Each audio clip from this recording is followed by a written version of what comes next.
The views and opinions expressed by tonight's guest and topic of discussion do not necessarily represent the official policy or position of Spaced Out Radio, Spaced Out Weekend, Spaced Out Radio Limited, its hosts, syndicated carriers, or anyone associated with this broadcast. Any rebroadcast, reproduction, or other use of this broadcast or podcast without the express written consent of Spaced Out Radio or Spaced Out Radio Limited is strictly prohibited. Listener discretion is advised.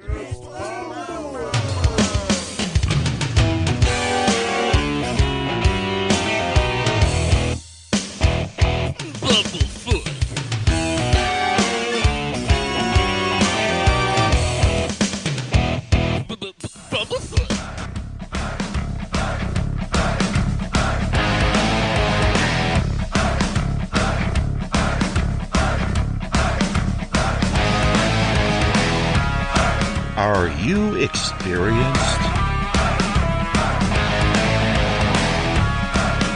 Stop right there!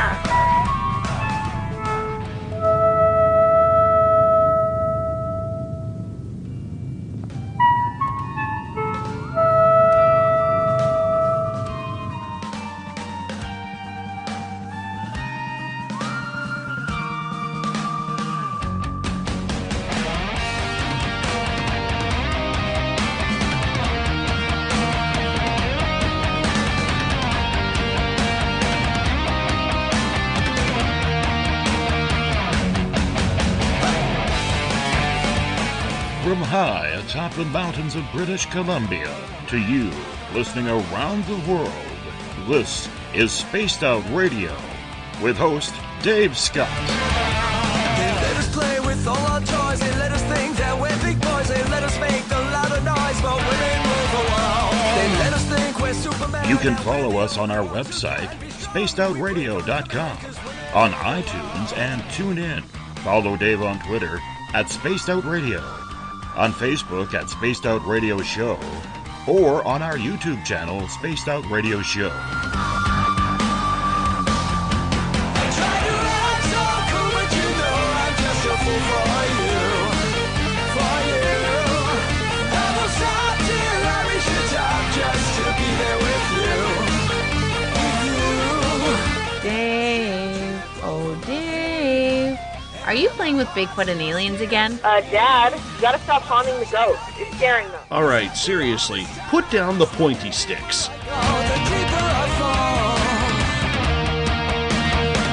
Okay! Game on! Game on! Game on!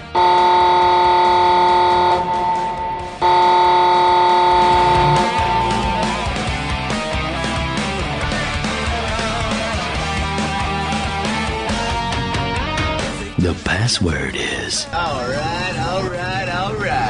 Buckle up, space travelers. It's time to go for a ride on Spaced Out Radio. Mr. Bumblefoot, Dave is ready for liftoff. I try to act so cool, but you know I'm just a fool for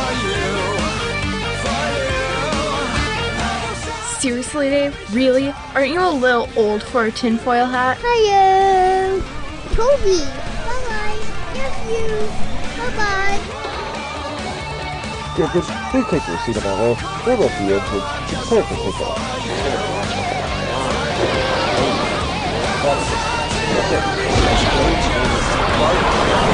Start. 2, 1, boost ignition, and liftoff. I'm such a lucky guy, 'cause after all this time, it's like the deeper I go, the deeper I fall. The deeper I go, the deeper. Good evening and welcome to Space Out Radio. Tonight I am your host, Dave Scott. It's good to have you along for the ride on this Friday, June 23rd, my little guy's 4th birthday. Saturday, June 24th, if you're on the East Coast or across the pond. Hope you had a great day and night as we are live right here at top of the Great White North on top of the mountains of central British Columbia as we are here 7 days a week. We welcome everyone listening in about 3,900 miles away on WQEE 99. 99 Rock the Key down in Noonan, Georgia, home of The Walking Dead. We are live as well on the United Public Radio Network on 107.7 FM in New Orleans and over 160 countries around the world. We're also live on KTLK, The Fringe FM, Renegade Talk Radio out of Las Vegas, the High Plains Talk Radio Network. And if you're listening in on Revolution Radio like Dr. Rowe is right now, remember the Double R Machine is a donation station financed by you, the valued listener. Head on over to freedomslips.com and donate today.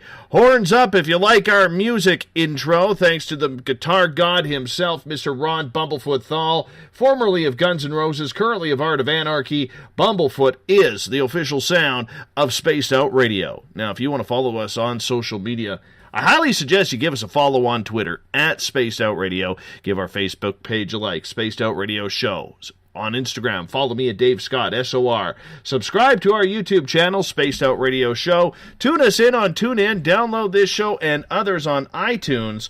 Our website is spacedoutradio.com. And if you head on over to patreon.com for as low as, let's see, $1 a month? $1 a month, you can become a patron of SOR as well.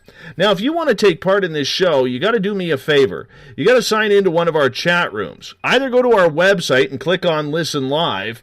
You can also, let's see what else you can do.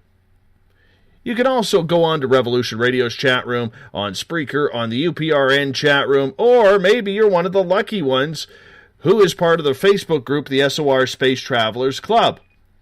And if not, head over to Twitter. Use the hashtag SpacedOutRadio. I will get to your questions and comments in there as well. Now, if you head to our website, for just $5 a month, you can become an SOR Space Traveler. And as of right now, you can go to the Spaced Out Radio store, pick up a t-shirt, poster, maybe an SOR sticker. We also have a brand new event coming this fall, September 29th to October 1st. We invite you all to 108 Mile Ranch, British Columbia, right here where we broadcast at the Spruce Hills Spa and Resort. VIP tickets are on sale in our Spaced Out Radio store right now. They are 10% off until July 31st. We hope that you all join us weirdos up here for a great weekend of paranormal. We have the Encounter Online, our news section, courtesy of editors Eric Markham and Everett Thiemer. You can read my blog on there as well. And if you've had a sighting you can't explain, do me a favor, fill out an SOR Sightlines report. David Weatherly and David Spinks are veterans on this show, and with me being a Dave as well, we got the Triple Dave threat going on tonight as we're talking everything from cryptids and strange monsters to ghosts and UFOs. Investigators for decades between the two. David Weatherly comes on SOR every second month talking all of his strange tales. David Spinks was last on talking about his version of what he saw during the 1997 Phoenix Lights event when he was stationed in the Air Force in Tucson, Arizona. So what kind of trouble are we getting into tonight? Well, David Weatherly is sticking around for the first 2 hours. He may join us for hour number 3 as well. Spinks is hours 2 and 3. It's going to be a great show that really, I have no idea if I'll have control of it by the end of it, but what the hell. It's Friday night. We're hanging out. We're having a good time. David Weatherly, good to have you back on Spaced Out Radio again, my friend. How are you? Hey, it's always good to be on, brother. Thanks. I appreciate it, man, and I know our audience does too. So what have you been up to? What are you investigating these days? Hey, you know what? Before I go into that, I got one to throw at you because when you were doing your intro, it made me just came to mind this horned, you're talking about throwing up the horned jester. Do you know what that comes from? Let's see. If we go rock and roll style, that would be Ronnie James Dio. Who first you got it. You know why Absolutely. he started doing it, though. Well, wasn't it because I forget. That I do forget. See, I always get kind of a kick out of this because, there's metalheads all over the world that think that it's basically a way to invoke the devil or to show, a satanic jester and things like that. And really, Dio is Italian. And that gesture is called the mano cornuta, which is the horned hand gesture. In Italy, it was developed as a defense against the evil eye. So it always kind of cracks me up when you got, a stadium full of rock and rollers, banging their heads and thinking that they're throwing up a hand to Satan when really they're throwing up a ward against the evil eye. Perfect. You know what? I do like my rock and roll, my friend. I'm not going to lie. I like a good concert, and me and you both, man. Yeah, and I will continue my run of Guns N' Roses concerts this year in Vancouver on September 1st. So that'll be like the 7th time in like 5 years that I've seen him play. So it's going to be a good time, man. It's going to be a good time. That's cool. And I'm trying to find Bumblefoot somewhere. In his new band, Art of Anarchy. I don't know if you've heard it, man, but it's rocking. It really is rocking, and there's something about good hardcore rock and roll that is hard to find these days. It's really hard to find. Well, hey, man, I'm excited because there's a new Alice Cooper album coming out. Absolutely. You should be.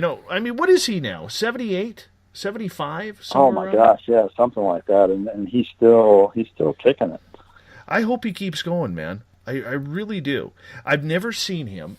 My gosh, no. That's almost sacrilege. I know. I feel bad about that. I mean, sadly to admit, I've seen Nickelback more than I have Alice Cooper, and that is a terrible thing to admit on the air. But I'll go there. I'm man enough to admit I've seen Nickelback twice. My daughter liked them last time, and I took her to Nickelback. That's the kind of dad I am. So, it's funny too because obviously when this eventually wraps around to the paranormal. I promise the audience, but it's really kind of funny because the first concert I ever saw when I was young was Alice Cooper, and nothing compared after that really, because Alice put on just such a massive show, especially back then. It was in the 70s, and it was interesting for me because it seemed like tailor-made music for all the weird stuff I was into anyway. And, here's this guy that really takes on this persona, and he beheads himself on stage, and then he rises from the dead, and he does all this crazy stuff. And it was really such a fascinating spectacle to see that, like I said, nothing really compared after that. But, it's just kind of fascinating too, because then I find that within the paranormal field, there are actually a lot of people who are musicians or who are involved in music in some way or other. And I think that, there's an element of creativity that creates an open awareness and open-mindedness for a lot of people who have strange experiences. So, Alice himself, in fact, has, he's got a couple of ghost stories that he told one of them on one of those shows, Celebrity Ghost Stories or something. So it's just kind of interesting to see how it all sort of winds together, Absolutely. And, I never saw the original GNR play way back in the day. I had tickets for 1992, the Use Your Illusions tour, where Metallica and Faith No More were opening up for them. And if you hear my dog whining in the background, it's because my kids are running around right outside my studio door, and he wants to go play, but I can't really let him out right now. I'm trying to get the wife going. He's still pissed off at me that I got him, neutered. He's still pissed off at me about that. But anyhow, long story short, the concert was canceled in 92, and then, the band broke up and everything. And so never got to see them. And then they came back with Axl and Friends, what I thought was Axl and Friends, and I saw them on December 17, 2011. And I'm like, who are these guys? And then all of a sudden you see, wow, these guys are actually pretty good. They're not making their own forms of the old songs, and this is pretty good. Then they announce that banging there was the wife opening up the studio door to let the dog out, just so you know. And the dog's tail hitting the wall. But get a play-by-play of what happens at the old log cabin here. But anyhow, I thought it was you banging your head. No. About metal music. So. Oh, exactly. But then GNR does the residency at the Hard Rock Hotel in Vegas. And my wife and I go down. And we, we get floor tickets, not knowing what the venue is like. And there's Axel, Bumblefoot, DJ Ashba, Richard Fortis. They're like 8-10 feet away. And I'll tell you, I saw them 5 times in Vegas. Or, hold on, was it 4 times in Vegas during their 2 different residencies that they had at the Hard Rock. And then I saw them the 5th time when they opened up the new hockey stadium and started the Not in This Lifetime tour. And with Slash and Duff now back, which was great to see them playing, but I fell in love with the other guys. Because it kind of brought it down so it was a little bit more intimate and interactive. You know what I'm saying? There was still like 5,000-7,000 people there. But it was so intimate and interactive where you could see everything because it was right in front of you within feet. And I'm just not as excited about the band being together because I miss the old, taped and bandaged band better. As weird as that sounds, so... I'm a little weirded out by that, but that's okay. That's the rock and roll lifestyle. It all has to come back together once in a while. Oh, yeah, absolutely. Absolutely. Do you play? Do you play any instruments? No, I play a little drums, not a lot of drums, just, congos and stuff like that. I play some unusual instruments. I play a didgeridoo, that I picked up with some of my shamanic teachers here and there. But many, many years ago, I actually did a brief stint as a vocalist for a band. The band was called Hand of Glory, and it was just one of those things. I was young and didn't go anywhere or anything, but it was really cool to do. We did some Alice Cooper covers and some other things, and of course, Hand of Glory is a whole occult reference. I don't know if you know what the Hand of Glory is, but I'm pulling out all the trivia on you tonight. In the medieval period, there was a process for making what was called a hand of glory, and it literally was a hand. In fact, it was a severed hand from preferably someone who had been hung. So they would cut the hands off these criminals and go through a magical process to turn it into a talisman of power. And there's all kinds of things that it was reputed to be able to do. And they would put all these arcane symbols and everything on it. It's a pretty obscure thing, but it actually turned up in a movie called The Wicker Man. And if you've ever seen the original version of Wicker Man, there's a scene where the cop wakes up and there's a hand standing on his night table, and it's lit like a candle on each finger. And that was it's one of the only references I've ever seen to it in much media or anything. But anyway, like I said, I'm throwing obscure stuff at you tonight. Dude, that's awesome, man. I've got 3 guitar. I know 3 guitar chords. I got 5 guitars. 5 guitars. I don't need, but I just love guitars, man. They are just such pieces of art. And oh yeah, and I can see where people get addicted to buying guitars because they're just so beautiful, man. And one of these days, I keep saying I'm gonna have to learn how to play, and I get into it, and then I get really busy, and then I can't take my lessons, and I'm doing online, and I get really pissed off, and then I have to, all my 3 of my guitars are right now in my studio right behind me, and I gotta, hang out and stare at them, and then I feel bad and guilty, and, it's an emotional thing for me, man, because my parents never let me play guitar. It was weird. I always wanted to play guitar even as a kid, and my parents were, "You're gonna play the saxophone." I don't want to play the saxophone, Dad. I like the saxophone, so you're gonna play it. Oh, God.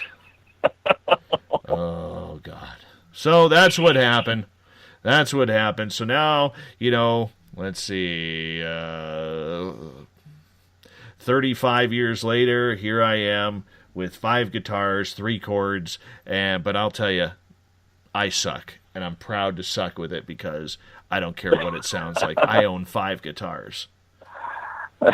Hey, man, if it makes you happy and you feel good doing it, there you go. You ever investigated any haunted instruments? Yeah, there's been a few. in fact, I own a haunted drum that is African in origin, and it came from someone who they called me because they were having a lot of disturbances in their house, and it turned out that the husband had got some things from his father, who had traveled pretty extensively around the world, and we ended up narrowing down that there was a lot of disturbance that seemed to be centered around this small drum that had been passed down to him from his father and had come from Africa. I want to say the Congo. I'm not positive right off, but so there were all these weird things happening, and they would hear these sounds and this what they thought was a knocking sound, and what I actually identified as the sound of a drum being played. And so the long and short is they asked me to take the item away and see if it would take care of the issue, and it actually did. So I've got that. I've been to, let's see, I know there's a few other instruments here and there. There's so many weird stories around different musical centered things, and even music cities. I mean, I was in Nashville a while back, and man, that's a really haunted city. There's so many things, a lot of it that revolves around, of course, country music and various stars and everything that have been there over the years. The same is true for the Mississippi Delta, the home of the blues. There's so many weird legends and everything related to music, whether it's from the whole Robert Johnson story to to other things. So it's pretty fascinating that it does seem that there's a constant interplay between types of music and paranormal activity to some degree. We all know music is haunted, going back to the legends of the Crossroads, to stories about, conspiracy. Was Jimi Hendrix murdered? Was Kurt Cobain murdered? Everything along those lines. Do those stories interest you? Do they really, intrigue you? And what belief do you have in them? Because, you know what? I can say, Dave, the hardest guest that I have tried to track down, it's one topic that I absolutely want on this show. I'm trying to track someone down to do a show on the Crossroads to see if people were actually selling their soul to the devil to make it famous in music. And I can tell you that the answer is yes. There are people who have actually done it. Now, of course, the legend, for people not familiar with this, I'll just give you the brief version of it. The brief version is that Robert Johnson, the legendary blues player, his wife is sort of a mystery because, there's information about where he was born and sort of where he grew up, but there's a lot of periods that are very obscure. And he sort of came out of nowhere as a very young man, and he was just a phenomenal blues player. And in fact, there's a lot of rock and roll musicians like Led Zeppelin and a whole litany of others who credit him as a huge influence because of what he could do with a guitar. Now, the legend that grew up around Robert Johnson is that he went to a crossroads and sold his soul to the devil in order to gain this amazing musical ability. That theme, there's a whole lot to that theme. We can discuss that a little bit more, but there's a whole interplay of that particular theme in and out of music over the years, and the whole concept that these phenomenal musicians that come out of nowhere, that they're so damn good that they must have made some kind of dark pact, a deal with the devil, so to speak. Charlie Daniels, of course, immortalized a deal with the devil in his whole Devil Went Down to Georgia song. And again, you hear this again and again. The Crossroads song is sort of about that. And the origins of this are twofold. One is that a lot of it comes out of the Deep South hoodoo traditions. And there are these ideas that you can make a pact with any range of spirits to get what you want. And they actually do have a tradition within hoodoo about going to the crossroads and performing different types of magic and ritual in order to achieve something. Now, I hope you guys are all following this thread, because I realize I'm a little bit all over the place with it, but I have to go a little bit deeper into the hoodoo concept. And the reason is that you have to understand that hoodoo, and I'm saying hoodoo with an H, not voodoo. Hoodoo is a weird mixture of various folk traditions that sort of melded together in this magical process that involves a lot of different types of powders and herbs and candles and a whole range of other things. And the influences really came from a lot of the African slaves and other slaves from the islands that were brought into the Deep South, as well as some Native American traditions. There's also some Catholic stuff sprinkled in there on occasion, and a whole conglomeration of other influences, because a lot of it grew initially out of New Orleans, and then some of it grew out of other areas of the Deep South where there were European immigrants as well as African slaves and everything else. So you get this whole weird mixture of traditions, and we can really go back to Europe and find traditions of deals at the crossroads. So, it's sort of melded together very easily with the African traditions, because a lot of the African pantheons, they have a deity who rules the crossroads. One example is Papa Legba.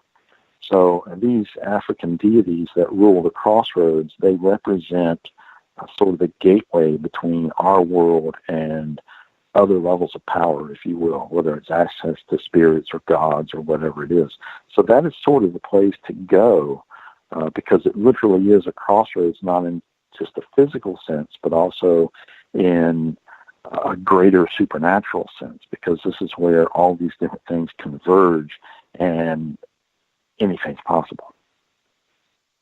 That is eerie. That story just gives me the shivers every time I hear it, because there's still a lot of, even in more present terms, there is a lot of folklore around, selling your soul to the devil for fame and fortune. And for a lot of people, they believe that's why the Rolling Stones, near the century mark here, are still touring, because apparently they sacrificed Brian Jones. What's his name?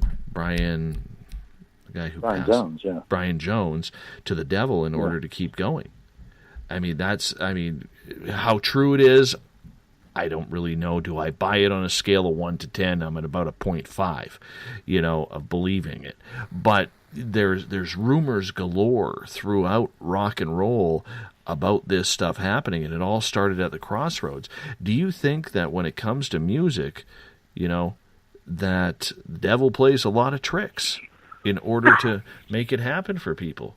Because, by God, the devil must hate music right now. With what's on the radio these days. Yeah, right. Well, it's... I have to think for a second about how to answer that. I do believe that there are some very intriguing connections, to be sure, between a lot of magical traditions and rock and roll. We sort of have a few different sides of things. We have the whole weird, some people call it a conspiracy, other people call it, just a weird synchronicity, the whole 27 Club. All of these various stars that have died at the age of 27, sort of at the peak of their fame. And, if you Google that, a lot of people, they know a few of the big ones, right? But if you ever Google that, the 27 Club, and look at the list, it's pretty long.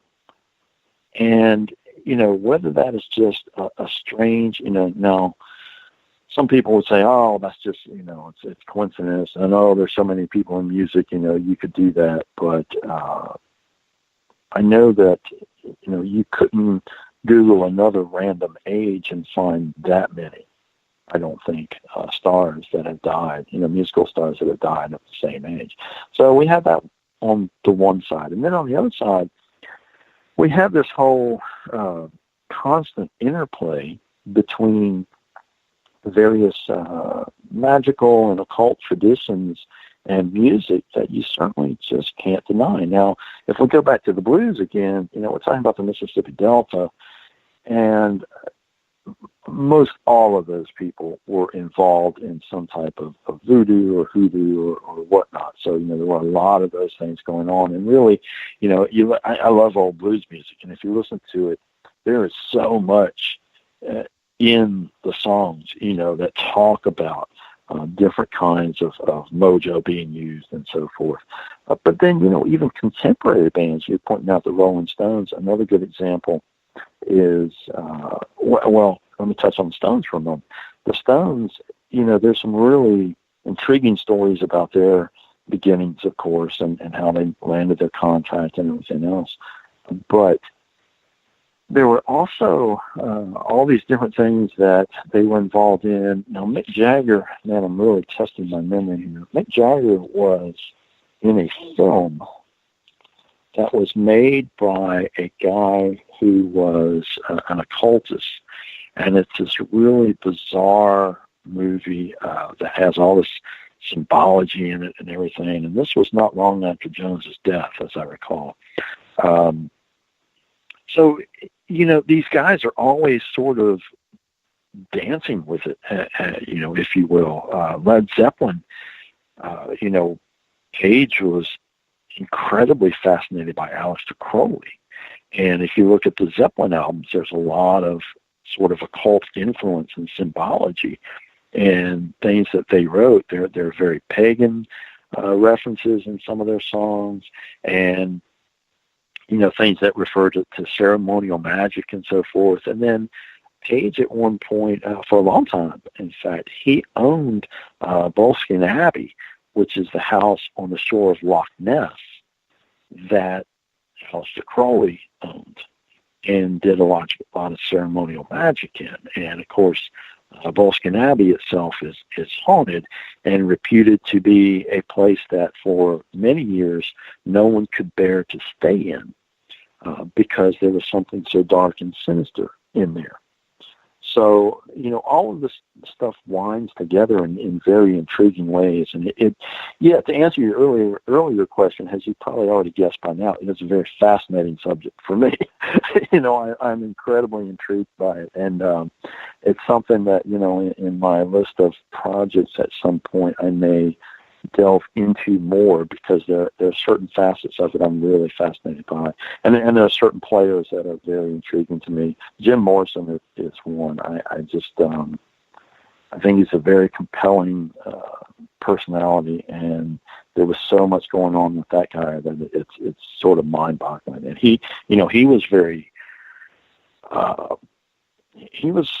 sort of an electric shaman, I think, because he was transmitting all this energy. And if you see the performances of the guy, and a lot of people say, oh no, he was just, stoned or wasted or whatever. Yeah, he probably was a good portion of the time, but at the same time, this was a man who, he had a lot of visionary experiences. He saw spirits. So, there's a lot of intriguing things about some of these personalities. And I think that it's equally intriguing that some of these people come in and they have such a cultural impact. If you look at the people from the 60s and 70s, that cluster of musicians, again, a lot of them part of the 27 Club, but they really altered, they altered not just this country, but, they altered culture on a worldwide scale. People like Hendrix, Morrison, Janis Joplin, there's something very significant about what they did and why they all came in and did it in that way. The one thing about music today, you don't hear a lot of devil talk on the music anymore. between Iron Maiden, Motley Crue, Judas Priest, and the sorts. I mean, back in the day when good rock and roll, the singers looked like women, the hair was teased, you know. You just don't get good rock and roll like that singing about the devil anymore. Twisted Sister. Well, it's not offensive anymore. I know. I mean, this is terrible. It's terrible, man. Well, how are we supposed to offend people? How are we supposed to offend people? I remember, of course, when I was growing up, in the 70s, Kiss was the big act, right? And, of course, I'm sure you know the story. The whole rumor started that Kiss was, stood for Knights in Satan's Service. And the churches, they were having these huge protests and, banding together to burn Kiss records and, let's stop the devil. And, oh, look, one of their guys is dressed as a demon, So, they really hit all the notes. And honestly, I think they were the last band that hit all of the high notes in terms of that religious offensiveness, if you will, I guess. Because, the things that really came after that caused an outrage, they were more of a moral nature, I think. So, for instance, I don't know if you remember Two Live Crew, yes, back indeed. in the 90s.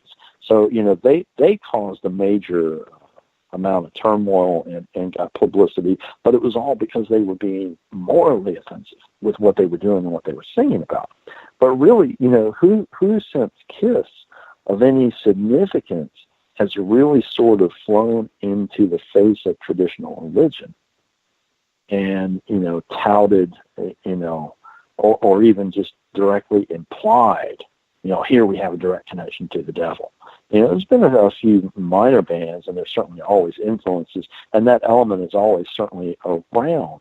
But I go back to what I said earlier. I think we've reached a point where it just doesn't offend and it doesn't create the kind of reaction that it used to. There'll always be small protests and everything, but my God, Dave, back in the 70s, I remember Kiss, they caused such a ruckus because you had massive, and they were getting news. They were getting publicity because all the churches would go into a fit when Kiss came to town, and all it did was give them more publicity. It's exactly what they wanted, and they really played on that. So, I haven't seen any of the same kind of evidence as that, but since then. But again, I think it's a combination of of it just not being as offensive for some reason as it used to be, and the conservative religions just not reacting in the same way. So I don't know. It kind of, I guess we have to see where music goes from here because, frankly, a lot of modern music I don't like at all, and it's hard to find a lot of modern stuff that has any kind of soul or any kind of energy in it. Well, every video is the same now. You ever notice that? It's gold teeth. It's gold teeth showing dollar bills and chicks with blimped up asses doing twerking. That's every video now. Yeah. That's every video. Right. I want some horns. I want some, good old fashioned rock and roll that I can bang my head to even and pray for the days of my mullet again. You know what I'm saying? Yeah, I think those days are long gone at the moment, so we have to default back to the old school guys. I know. I can't imagine there's any modern videos you're going to see that invoke any of that stuff, and very little modern music that's going to do it. But again, I think that we've reached a point where everything is so digitized, if you will. Everything is done in the studio, and I know you've probably seen this. There's a comparison between Queen's Bohemian Rhapsody, which was written, I think, completely by Freddie Mercury. It might have been written by him and one other person, and then some nameless song by the Black Eyed Peas. that had like, I don't know, 40 people or something that worked on the one song, that had to write, and there's about, probably 5 different words in the whole song. It's mind-boggling, it really is. And this is what people are listening to. I don't know. Most of this modern stuff, I don't know how people listen to. I really don't. I know. It's insulting. It's absolutely insulting. You know what? I got to be honest with you. My son turned 4 today. And, we have a little rule in this household where we don't. If I see him around country music or soccer, he's pretty much grounded from his toys. And I don't ask for much. I just don't allow 2 things in my house: no soccer balls and no country music. I think that's fair. Anyhow, long story short, so my son says to me last night, he's like, "Dad, wrestle." Oh, okay. So we wrestle, and then all of a sudden he wants to listen to Five Finger Death Punch's Wash It All Away. And so listening to a 4-year-old sing Wash It All Away from start to finish, I thought, my God, there is hope. There is hope, Dave. There is hope. So, one of the guitars that I have is actually for him. I already bought him a guitar. He's got a Fender Squire. Oh, that's awesome. Yeah. That's awesome. See, yeah. I've been very blessed because my kids have no interest in the modern music. And, my son, who's an adult now, he, all the way listening up, he would listen to what I was listening to. And he would say, "Oh, who's that?" Well, it's Led Zeppelin, that. Or he would listen. And then he started discovering stuff on his own, And, he's listened to Robert Johnson. He's listened to, a whole litany of musicians from the old days that most people today, they'd shake their heads and have no idea what he's talking about. But I gotta throw something out at you that this is a good friend of mine has a band. They're pretty big in Texas. They're called Ghoul Town, and these guys are freaking awesome. So listeners, if you've never heard Ghoul Town, check them out. It's exactly what it sounds like. It's sort of a rock and roll with a bit of a punk influence, maybe, or imagine rock and roll versions of spaghetti westerns or something. These guys are just amazing. And of course, they write stuff like Werewolves on Wheels and Drink with the Living Dead. The lyrics are just phenomenal. These guys really kick it. And Lyle, the lead singer, is a good friend of mine. And these guys, you listen to them and it gives you hope that, hey, there is some good music still being produced out there. Tell me about it. I'm getting ribbed right now in the chat room saying, Everett saying, "Dave, a mullet is not rock and roll." I'm like, dude, hockey hair and rock and roll go hand in hand in Canada. You can't have one without the other. Honestly, there's a local junior hockey team here in my town, and they're a pretty good team. I was embarrassed when I walked by their travel bus one day, and they had country music playing out of it. How the hell do you get ready for a hockey game listening to country twangy music? It's impossible. If I was their coach, I would trade every player that ever decided to put country music on a hockey bus. It's horrible, man. And then they wonder why society is screwed up. Yeah, it doesn't seem like country music would be the thing to get sort of pumped up to go, really play it's a terrible. good game. I don't know. It's terrible. Yeah, I actually billeted a couple of the players before they got traded, and I came home one day from work and they're blasting country music in my house. I said, "Get out." They look at me. I said, that's not acceptable in my house. Not acceptable. Come on. I have a son upstairs. You're going to turn him into a barista with a political science degree. We don't allow that around here. Oh, my God. I'm offending a lot of people right now. Oh, no doubt. Yeah, I'm offending a lot of people right now, but that's okay. Anyhow, we got about 10 minutes before we go to breaks. Seen any ghosts or aliens lately, or what? Oh, man. Yeah. Yeah, we've got I've had some cool stuff going on. Of course, you know me, I'm constantly on the move and really busy. I've actually been sort of wheels down the last couple of weeks, knocking out a couple of writing projects and finishing some stuff up. There's, let's see, Dave and I just got back. Last month we investigated the Ripley's Believe It or Not Museum in Ocean City, Maryland. And we'll actually save that for the top of the hour when Dave comes on and we can talk about that. That was in May. And then sort of been, like I said, tied to the desk the last couple of weeks for the most part. I just I got Wood Knots Volume 2 in the process of finishing. That's an anthology on Sasquatch. And Ross and I are wrapping up another book. This one is on haunted ships and lighthouses. So that will be out probably, towards the end of the year. And then, just sort of buckling down and been going on over a lot of evidence that has been collected from recent investigations and so forth. And we've got some cool things we can talk about in the next hour, some of that.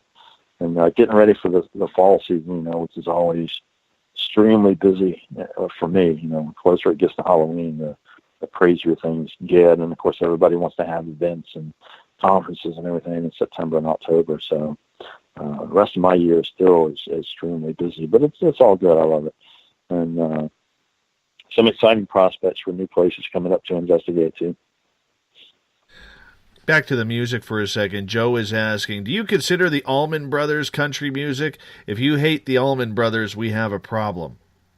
I thought he was asking you that. Well, he did. He did tag me. I was trying to. It is tagged to me. Joe, you're trying to pull one on me there, Dave. I did. Damn it, you caught me. You know what? I'm going to say, because Joe has really nice hair, because he's got a good mane. I'm not going to lie. He's got a good mane. He shows it off quite well. Joe, I like the Allman Brothers. I do. And I like Lynyrd Skynyrd, too. How about that? And I don't like Neil Young, even though I'm Canadian. Southern man, don't need him around anyhow. There you go. Oh, gosh. Yes. It's but this whole Crossroads tradition, I mean, it is really fascinating. I was just looking at some material recently, too, about some of these. There's been a rash of black dog sightings. Now, sometimes in the old country in Europe, they would call that black shook. There's different versions of this large black dog that people see, and they often encounter it two places. One is near cemeteries, and two is around crossroads. And there's different legends associated with this thing. Arthur Conan Doyle was purportedly influenced by legends of the black shook or the black dog for his Hound of the Baskervilles story. And it's this oversized black canid that is often reported with glowing red eyes. And, there's various degrees of how dire it is to run across this thing's path. Sometimes it's considered, just at least a bad omen. There are reports of this thing chasing people. And some people believe that it is a manifestation of the devil himself. Hence the red eyes. So, we go back to this Crossroads thing again, and, we find all of these different connections with the devil appearing at the crossroads and trying to make bargains with people. And, of course, it's interesting, too, that we always hear these stories. We hear about the devil in a few different forms. One is that he's often described as a man in a black suit. But, sometimes he's described as being red and having horns. He's almost always seems to be that more contemporary, almost cartoonish version of the devil, which people tend to forget is not the biblical representation of the devil, who, of course, in the Bible is Lucifer and is the most beautiful of all the angels, supposedly. So, we have this huge leap between the biblical Satan and these later interpretations of the devil, and it all sort of gets obscured between those original biblical concepts and then the modern, concepts, even going back to, pre-modern, the turn of the century and everything, where we have all of these representations of the devil with horns and so forth, and all these bits and pieces of different cultures from Africa and everywhere else that come in and talk about this figure who will show up at the crossroads and make these deals. So, it's pretty intriguing. And going back to our earlier conversation, this whole concept of the 27 Club, there's a part of that conspiracy theory that believes that these people die at that age because of the deal, because they sold their soul. They got to experience this pinnacle of creativity and recognition and everything else, but they only get it for a short amount of time before they have to sort of surrender to who or whatever they made the deal with. Have you made a deal, Dave? I haven't. If I had, I'd probably have a lot more money and a lot more recognition and everything else by now, right? Yeah. And my show would have taken off by now. Oh, there you go. You just haven't found the right crossroads, maybe, Dave. I got to find the Canadian crossroads to make Spaced Out Radio take off. That's what I need to do. It sucks. It sucks being that. You know what? My theme song for this show right now is AC/DC's. It's a long way to the top if you want to rock and roll, man. It's a long way to the top. Like you almost feel like you're there, but you're not there. If that makes any sense, because the paychecks aren't coming in. I'd almost. Who are you going to encounter in Canada? It's going to be like Bob and Doug McKenzie or something. It might be Bob and Doug McKenzie, yes. Or you got that reference, right? Oh yeah. But I mean, it could be a little bit of everything, man. You never know. It might be a polar bear on the street corner or something along those lines. You never know. Oh, it could be. It could be a Wendigo. Well, you know what? My buddy Mike... You get plenty of weird stuff up in Canada. Yeah, we do. You know what? This area where I live in, literally, I live on top of a dormant volcano. That, I guess I've never seen the actual core. I think it's like 20 minutes or half an hour out of town. Something like that. Anyways...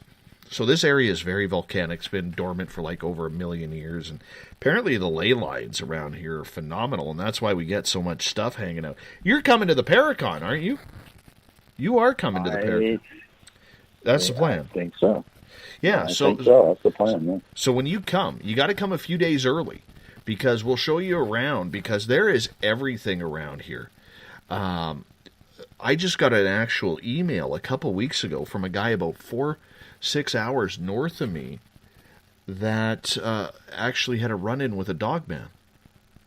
And if his sighting is true, to my knowledge, that would be the first dogman sighting in British Columbia. And interesting. You know what? I'll pass you his number if you want. Oh, yeah. I'd love to see the report. Yeah, definitely. Yeah. Definitely. But now, there was a dogman sighting, what was it, last year in Nova Scotia? Yeah. Of all places, all the way over on the other coast.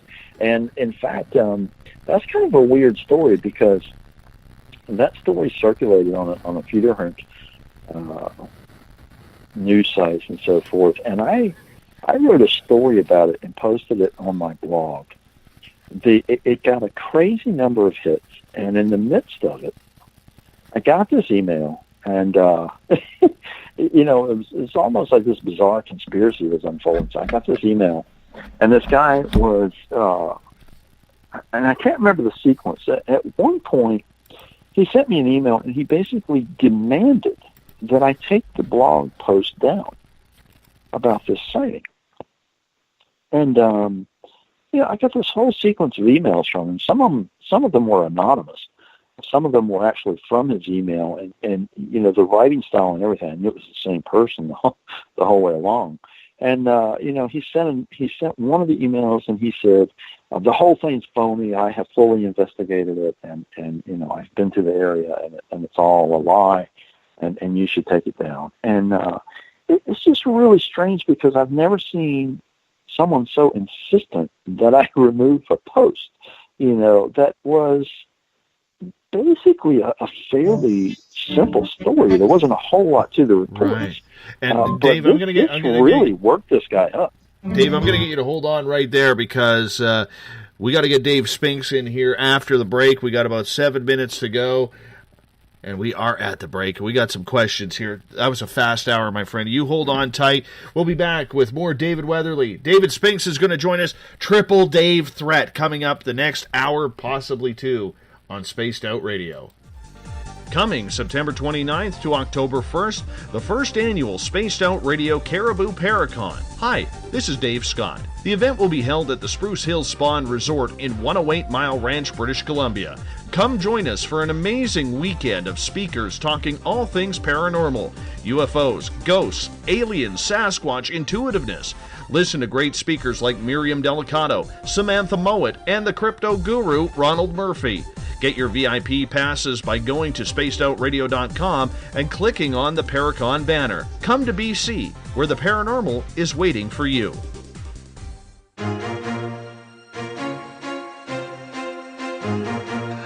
From coast to coast to coast, Blacklight Uncharted is taking on the paranormal across Canada. From ghostly hauntings to the UFOs flying above in conjunction with MUFON Canada, we're closely investigating what's going on in the northern skies and checking out the apparitions that walk among us. Check out our videos right here at spacedoutradio.com. We want to know your thoughts, we want to hear your experiences, and we want you to share your stories. The answers are out there, and we intend to find them.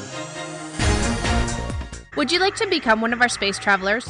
All you have to do is click on the Space Travelers icon at spacedoutradio.com. For only $5 a month, you can get access to some great prizes, as well as private monthly shows, newsletters, and a members-only section on our website. Become a space traveler today. It's paranormal news at its finest. Welcome to The Encounter.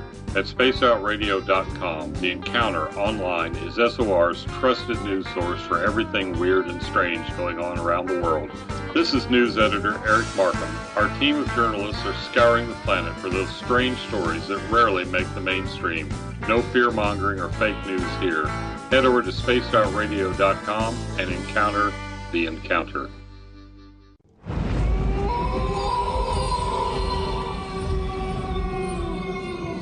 Hey, this is Canadian Paranormal Investigator Mike Moore. The third Wednesday of every month, I'll be teaming up with Dave Scott to bring you Ghosts of the Great White North. Each month, we will bring on guests from across Canada to discuss their ghostly encounters. Canada is a paranormal hotbed with stories you've never heard, so we're going to bring them to you. So get comfy on your Chesterfield, grab a donut, and join us, eh?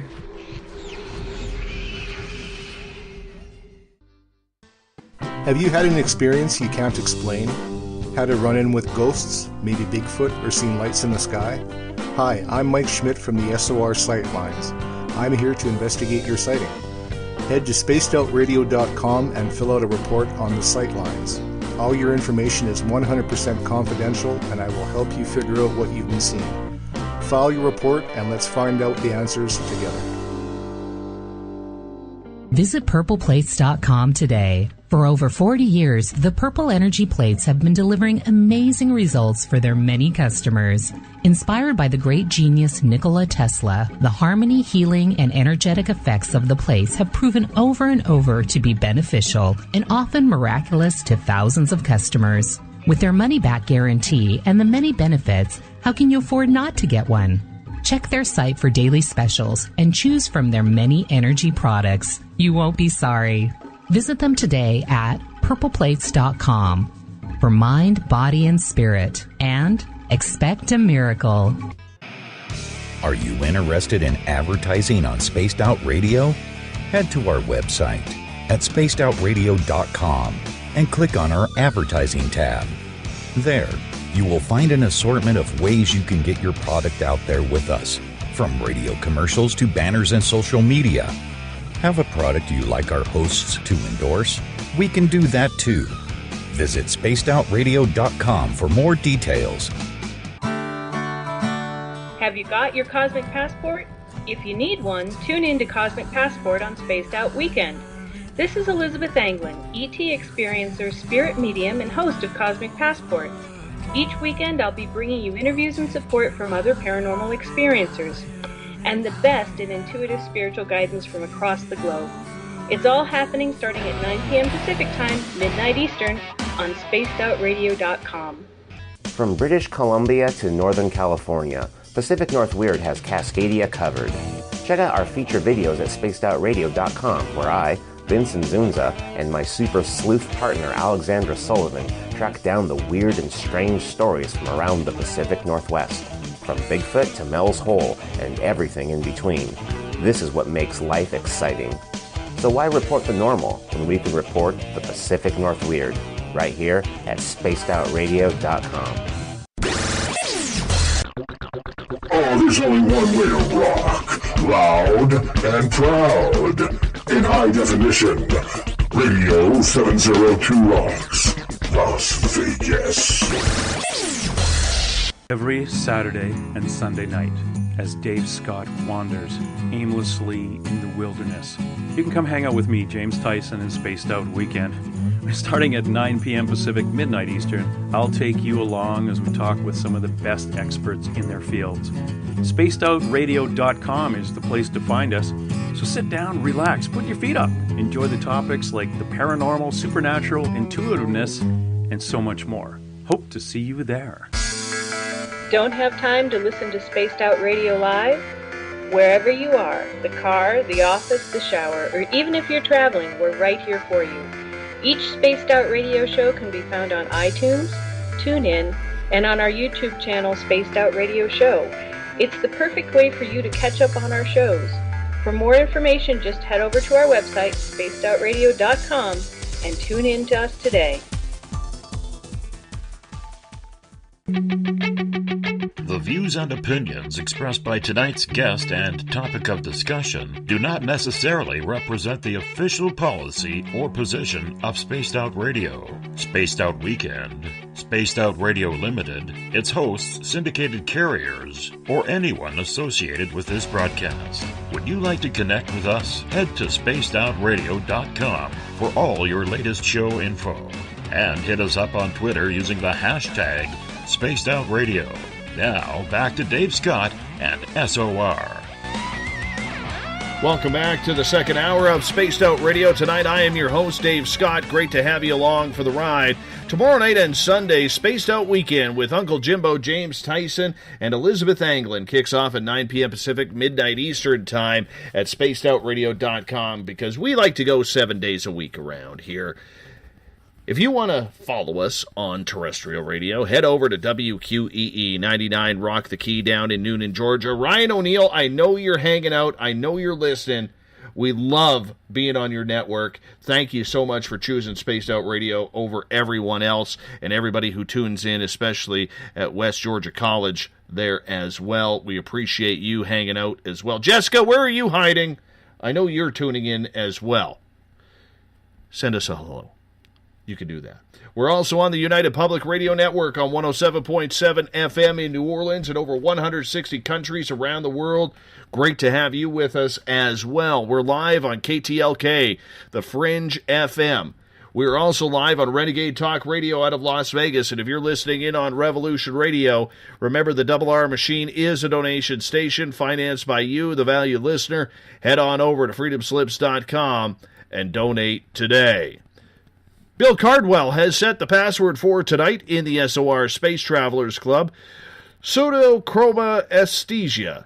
Pseudochroma-esthesia is your password for tonight. Try using that in a sentence. I dare you. Bill sets a password each and every night right here on the mighty SOR. Now, if you want to follow us on social media, you can do so on Twitter at Spaced Out Radio. Use the hashtag Spaced Out Radio if you want to connect with me live during the show. You can also give our Facebook page a like, Spaced Out Radio Show. Tune us in on TuneIn. Download this show and others on iTunes. Find me on Instagram, Dave Scott SOR. Our website is spacedoutradio.com, where we have a plethora of features for you. I'm going to take a drink because I got a beer going right now. There we go. Plethora of features for you, including joining the SOR Space Travelers Club for $5 a month. You can also go to our store, pick up a t-shirt, pick up a poster, stickers, or maybe you want to come up to the first annual Spaced Out Radio Caribou Paracon, September 29th to October 1st in beautiful 108 Mile Ranch, British Columbia. We got a ton of speakers coming. I think David Weatherly may even show up as well. That's going to be cool. And we also have tickets on sale for 10% off right now. Full VIP tickets. I highly suggest you get them before July 31st when the offer is gone, because we want you to come party with all of us weirdos here in British Columbia. Tonight, we bring on David Weatherly. He makes his every second month appearance tonight, but we're also joined by David Spinks. You may remember him talking about the Phoenix Lights when he was in the Air Force down in Tucson, Arizona. It's a triple Dave threat going on right now. I don't know what you audience members are going to do, but we got the triple Dave threat going on. Gentlemen, welcome. Hey, man. Good to be on. Hey, thanks for having me, Dave. No problem. No problem. You know what? I'm going to be honest, Dave Spinks. We don't know where the hell this show is going tonight. We're just running with it. We are just running with it tonight, and we're having a lot of fun. We're having a lot of fun and a lot of laughs and talked a lot of rock and roll. Who's your favorite band, Spinks? Oh God, there's so many. You know, I'm an '80s guy, so all the old hair bands, you know, can count most of them in. Motley Crue, Ozzy, yes, yes, Sabbath, Iron Maiden. I mean, I'm right there with you guys. You know? Absolutely. I haven't seen Iron Maiden yet. I'd like to see them, but I mean, Bruce Dickinson. Is there a smarter guy in rock and roll right now than Bruce Dickinson? I don't know, man. I mean, I don't know. Bon Jovi's he's got a pretty good head on his shoulders. He's had like the highest selling tour for the last however many years, 8-10 years. You know, he's still going strong at his age, so it's kind of amazing. Well, I'm waiting for Not in This Lifetime tour to come back. It'll be the second stop that I see on it for GNR, so I'm pretty excited. Where do we want to go here, guys? You know, we were starting to get into some paranormal and UFO talk and some Bigfoot. I went searching for Bigfoot last week in the mountains here, and we thought we found a print, really thought we were close on a print, but I could tell you right now it was difficult because when we looked closer, we saw that it was a print of a bear, which really was terrible. You know, there's a lot of people out there searching for Bigfoot, and there's a lot of sightings around here. My buddy Mike, and Dave, when you get up here for the Paracon, you'll meet him, and I'll get him to take you out to a spot. But he's actually got a couple of people who are, one guy works in forestry, the other guy works as a conservation officer. And they tip him off to all the sightings and strange things, and then he goes and reports it for us. You know, when it comes down to sightings of cryptids or ghosts or anything like that, you know, is it a matter of being in the right place at the right time, David Weatherly, in regards to, you know, getting that sighting, or is it just a matter of honing your location to where you can finally pick something up? How does it work for you? You know, I think it's a combination of things, Dave. One of the questions that people ask me all the time at conferences and on panels and things like that, you know, a lot of people say, well, how come, you know, why don't we have proof? Why haven't we found, you know, why hasn't somebody captured a Sasquatch and things like that? And, you know, why are they so elusive?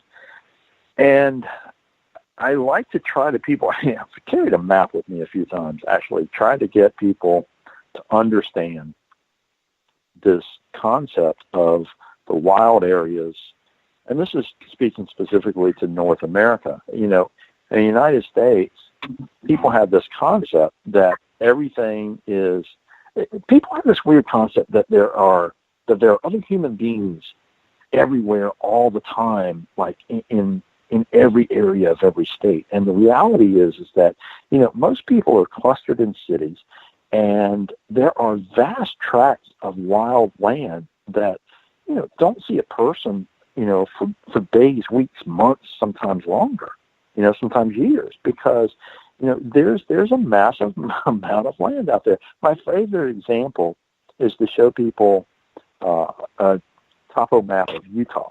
If you look at the state of Utah, there's one primary interstate that shoots up the middle of it. It's Interstate 15. And every major city in Utah pretty much is along that corridor.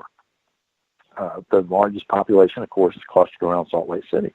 And that's just where the bulk of all the people are. When you go off the track, and I've been out into the wilderness areas of Utah, there's nothing out there. The northern part of the state, it's, there's forests, there's trees, there's mountains, there's everything. And there's not anybody out there. There's scattered populations, a few small towns here and there. And guess what? When you go into a lot of those rural areas, and you get in and you start talking to people, you say, you can draw these accounts out of them. And they talk about, well, yeah, there was we've had some weird things. We've seen some strange things. This is where all the activity is. I think that, to approach looking for a cryptid, there's sort of a new concept among a lot of the up-and-coming researchers that are focusing on one specific research area. It's been going on for a while, but it's becoming more of a thing. And, just working that area over and over and over again, finding an area that's very remote, and they're starting to have some luck finding, various pieces of evidence. And I think it's just a matter of continued search, advances in technology, of course, are going to help us, because now we have all these tools like thermal cameras and things. So, really, that's probably a long answer to your question, but I think it's a combination of things, and I think it's breaking that, that wall that a lot of people have, that all of these things are at one location. There's a lot of evidence that these creatures may be migratory, so you have to take that into account. And, I think just keep exploring new concepts and new ways to discover these creatures. The mountain gorillas are a relatively recent discovery. For centuries, those were just a myth. And everybody said, oh, there's no such thing. And, go ahead. Oh, I was just going to, you continue. You're the guest, man. I'm just here to run the show.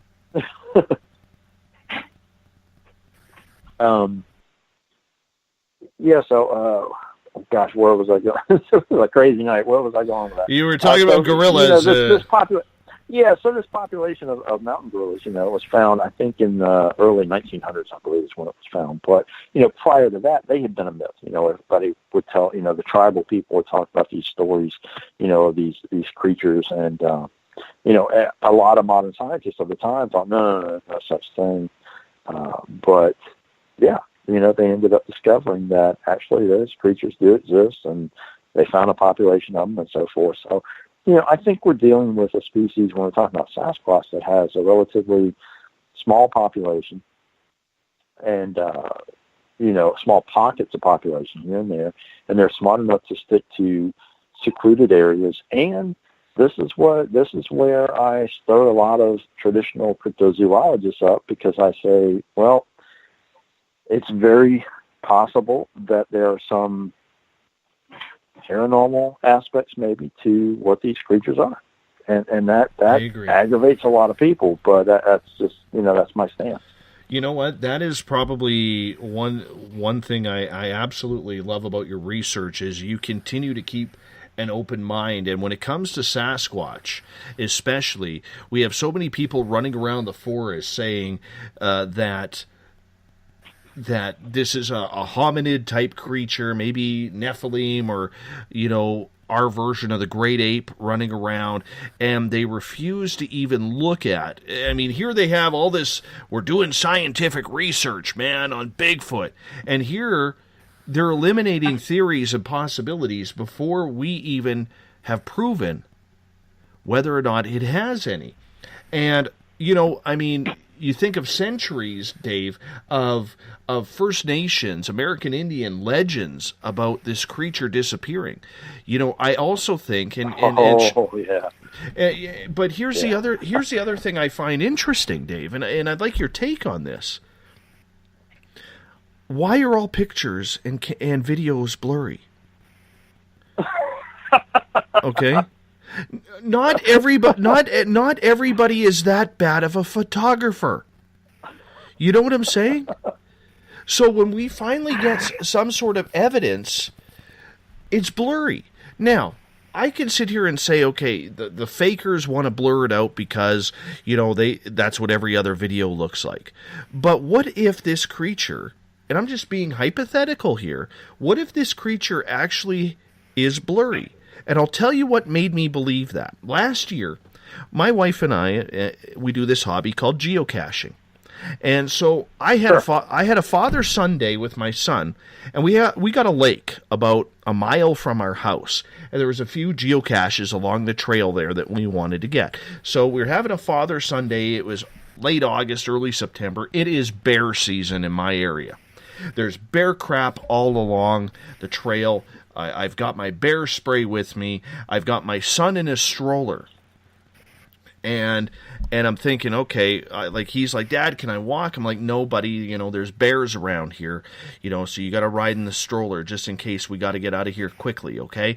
And he's like, okay, so he was fine. And we found this geocache. And after we find it, we put it back and we start walking down this hill. Well, lo and behold, about 20 feet in front of me, Dave, coming up from the lakeside hill, okay, and through the little trees, there is this 18-inch to 2-foot, what I like to call wood nymph, that walks right out on the trail, turns to look at us, and quickly dashes back into the trees on the lakeside. And I stopped the buggy and I said, are you serious right now? Did I just see what I saw?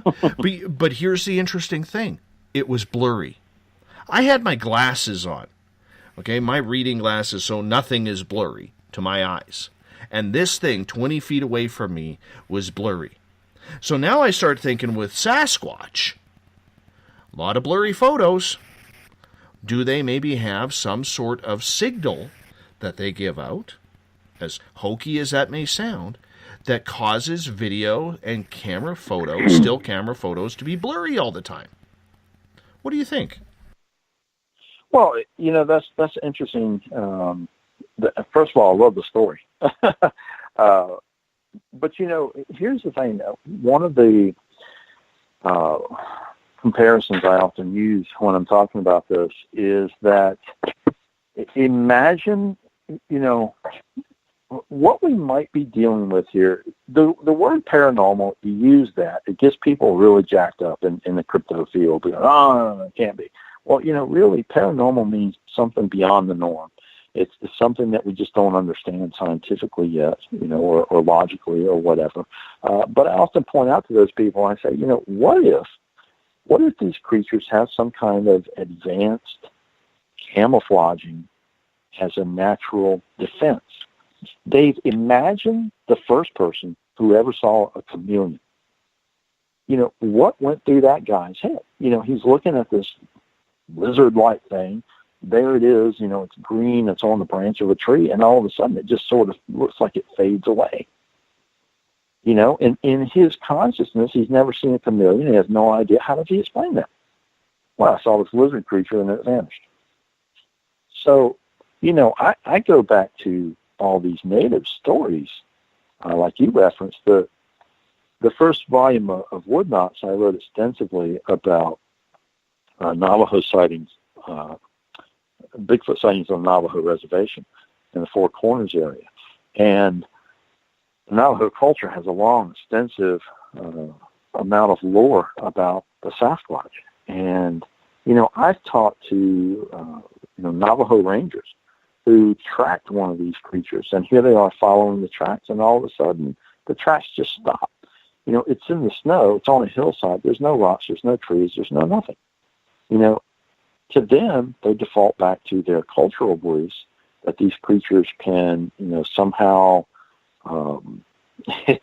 you know, whether it's going through a portal or whether it's manipulating the space around them or doing something, because they have these spiritual components about them that we don't quite understand as humans, and they're able to do these odd things like this. So, you know, that's what's happened to a lot of the people who've experienced them on the Navajo res. And again, this advanced camouflage, it could cause an effect where people are seeing these blurry images when they attempt to focus in on them or take a photograph or anything else. You know, wildlife photography in general is extremely difficult. And I've had a lot of cases. A couple of years ago, I was in the desert. I came around a bend. I was on an old dirt road going up a hill, came around a bend, and, you know, slammed the brakes on the Jeep because in front of me there was this beautiful lynx. And he was crouched in the middle of the road, and he was as still as a statue, and the Jeep didn't faze him. You know, I stopped far enough back, I guess, or he was so focused or whatever, but he was crouched because he was watching something in the brush that he was getting ready to pounce on. And this happened so fast. I mean, I slammed the brakes, I saw this lynx, and as I'm thinking, oh my gosh, my hand was on my camera because I always keep a camera with me. The seconds it took me to pull that camera up and flip it on, he was gone. You know, I didn't catch anything of him, but just, you know, just a picture of the road. So, you know, I think when it comes to valid images of these creatures, we're going to have a very difficult time for a whole range of reasons capturing a real picture of them.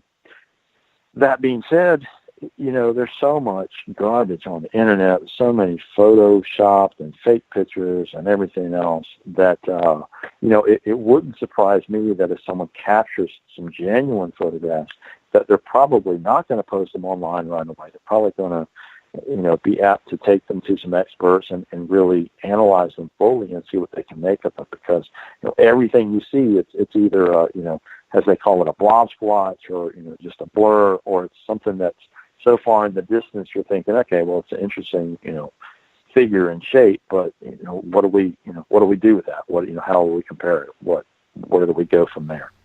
I just saw a lynx about 3 weeks ago, crossed right in front of the road on me, and then when I slowed down, he stared me down. Did you get a picture? No, it was like 3 o'clock in the morning. And I was like, I just couldn't believe, like, that was the first one that I'd ever seen. What a beautiful animal. I do have a story here that I want to share with you guys, Dave Squared, in regards to my area. There's a gentleman here, and David Weatherly, when you come up from the Paracon, I'm going to introduce you to him.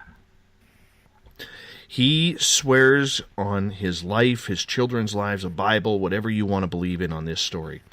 In one of the small rural towns just out of my town, you know, because living up here in the north, there's little towns that have corner stores or whatever all over the place. And he was traveling through one of these towns that he normally goes through about, 20, 30 minutes away from where we are. And he knows one of the old guys who owns one of the general stores there. And he drives by the store, and all of a sudden he looks out his mirror and he sees the guy kind of meandering from his store, looking all drunk, walking towards across the highway. So he turns around, goes back, and he says to the gentleman, "What's going on?" And this guy looks like he just went 15 rounds with Mike Tyson, and his hands were tied behind his back. And he goes, "Nothing." He goes, "Nothing. I tripped." And he goes, "Did you get robbed? Did something happen in your store?" He's like, "I'm not going back in the store." And so this gentleman turns around and looks at the store as the owner of the store, who's all beat up, started, explaining more and more. And this gentleman I know turns and looks at the store, and a 7-foot reptilian walks out of the store. Looked like a complete lizard. Oh my God. And so this old guy and this reptilian were literally duking it out throughout the store. And then the reptilian just kind of turned, and I don't know if he went in the trees or disappeared. I don't know. But when you get up here, man, we're going for that store. We got to find that store. Yeah. And this guy, this only happened like a year or two ago. It's still fresh. Wow. I want to get to some questions here, because I want to get Dave Spinks a little bit more involved here too. One of our new listeners who's just tuning in, and Sita, thank you so much for finding us. We really appreciate you joining the chat room as well. He is asking, either of you, and David Spinks, we'll start with you on this one. Have you ever had that, oh, hell no, moment and wanted to quit a case? That's one of the questions we get quite often, believe it or not. And with us, we've been doing this so long, and we've had so many crazy experiences. We tend to get more intrigued. When something just off the chain happens, such as, we've been attacked several times on certain locations in cases we've been to. It's unnerving, yes, but we don't run out of the building. There's a lot of people that would run out of the building, but we actually go at it harder to try, because we feel right then and there when something that significant happens, we're on the cusp of discovering something. So we push even harder and try to, go to the next level with it, if that makes sense to you. How about you, David Weatherly? Not from any paranormal or supernatural consequences have I ever backed off or anything like that. It's, like Dave said, it makes it all the more intriguing. And, if something that intense is happening, then, it's an opportunity to gather more evidence and to see what else can be experienced. So, no, it's not really the things that we deal with, whether it's haunting or cryptids or whatever, they don't scare me. Common sense precautions, of course, are always necessary.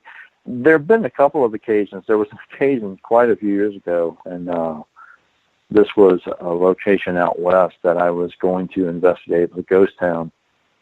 And I had investigated it before and pulled in one night and had another fellow with me and went down. This is a long road that goes back down to it, and got out of the vehicle and spotted someone walking around and quickly realized that this guy was walking around with a shotgun under his arm, and that in the gully behind him there was a vehicle parked, and it was wise to get out of there right away. And the long and short of the story was, it turned out I talked to local law enforcement a few days later and found out that they had busted someone with a mobile meth lab up in that area.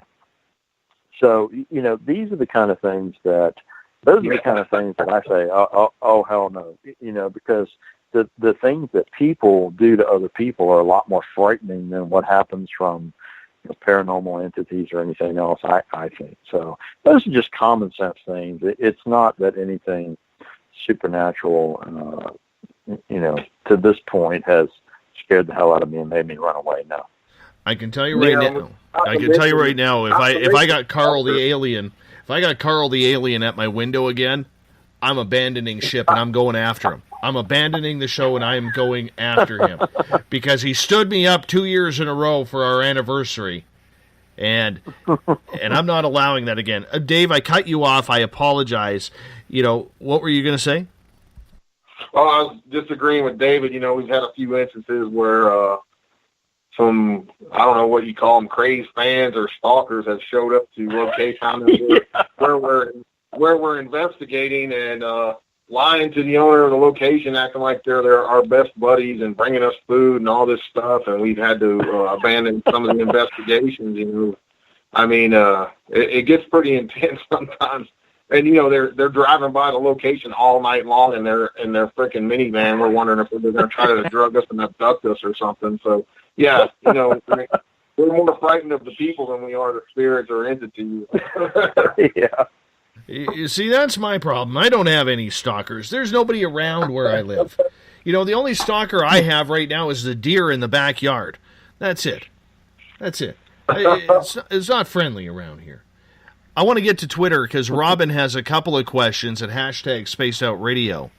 His first question, and David Weatherly, we'll start with you on this one. Do you think Little Bastard is cursed because of James Dean? Oh yeah, there's a lot of stories about that curse, and the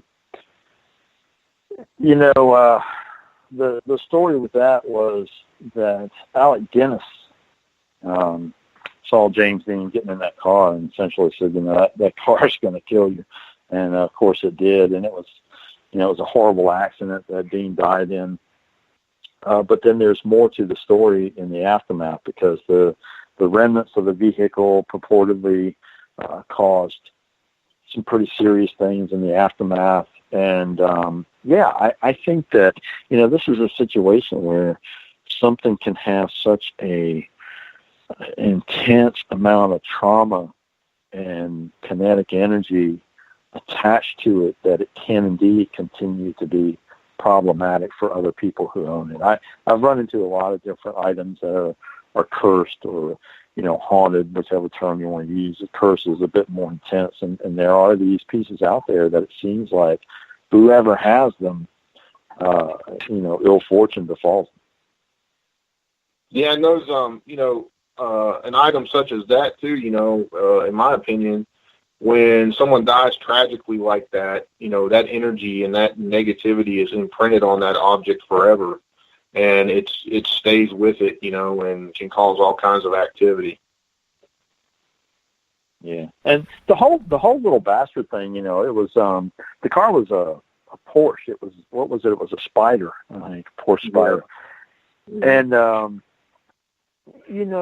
even when the remains of it were being transported, something happened to the truck that was carrying the mangled up pieces of the car. The truck wrecked, and as I recall, the driver of that died. So, there's so many weird things attached to that car and the remnants of it. And, of course, some people have sort of pinned some of it on Alec Guinness, because he purportedly told Dean that, you'll be dead in a week in that car or something like that. And it was indeed, like a week later that James Dean was in the accident and killed. Follow-up question from Robin at hashtag Spaced Out Radio on Twitter goes back to Bigfoot. And he is saying, Yeti must exist since Bigfoot does. Would you agree with that? And do you think they're two different creatures? Yeah, I think they're two different creatures, possibly related, but yeah. I definitely think both exist. Yeah, it's just like people, there's all humans, but there's all these different races of humans. I feel the same about that as well. There's just different races of Bigfoot,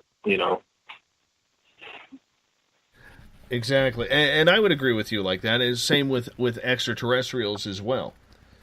Since we're jumping all over the place. I know from my experiences, Carl, or who we call Carl around these parts, he was a very large-headed gray. He was a 5 to 6 footer. And then there were the 3 little guys who I got to meet when I woke up on the table. And then there was the first guy I saw. He was a 10 to 12 footer. Saw him with Samantha Mowat, who will be speaking at our Paracon as well. And that guy, he was just odd looking. 2:00 in the afternoon, you don't expect to see an alien. You know what I'm saying? Yeah, absolutely. You just don't set your clock. Oh, okay, I got lunch at 12, tea with friends at 1:30. Oh, and at 2:00, I'm going to see a 10 to 12 foot alien standing there staring back at you. It just doesn't work that way. I can tell you that. Do you, or have you, either of you, ever investigated daytime extraterrestrial sightings? Oh, sure. How rare are they? Not as rare as you think. I mean, if you look back through, the whole history of UFO encounters, actually there's a lot of them that do occur, during the day because, people will see these anomalous lights in the sky for nighttime sightings, but when you go to the daytime sightings, you end up with a lot more details in terms of, what the craft looked like, and of course there's a greater level of visual identification because people can see various aspects of the craft that they're seeing, and of course, there's a lot of encounters that have happened during the day. So I don't think it's as obscure as you might assume. Yeah, I agree. I mean, there's all kinds of reports of daytime encounters and sightings all over the world. It's just luck of the draw on any of it, really. I think maybe if a craft in the sky is illuminated at night, you may have a little bit better chance of seeing it, because of that fact. But other than that, I think there's quite just about as the same as a daytime sighting as nighttime overall. Yes, but they actually have interaction. And see, what messed me up when I had that experience, and I'm not trying to turn this about my experience, I'm just curious on the opinion of it, is when you have that wide awake experience where you're not in that dream state where you think, well, maybe I was just dreaming about aliens, even though you got red dots in a triangle on your arm or something along those lines. But when you see it during the day, it's now real. You know what I'm saying?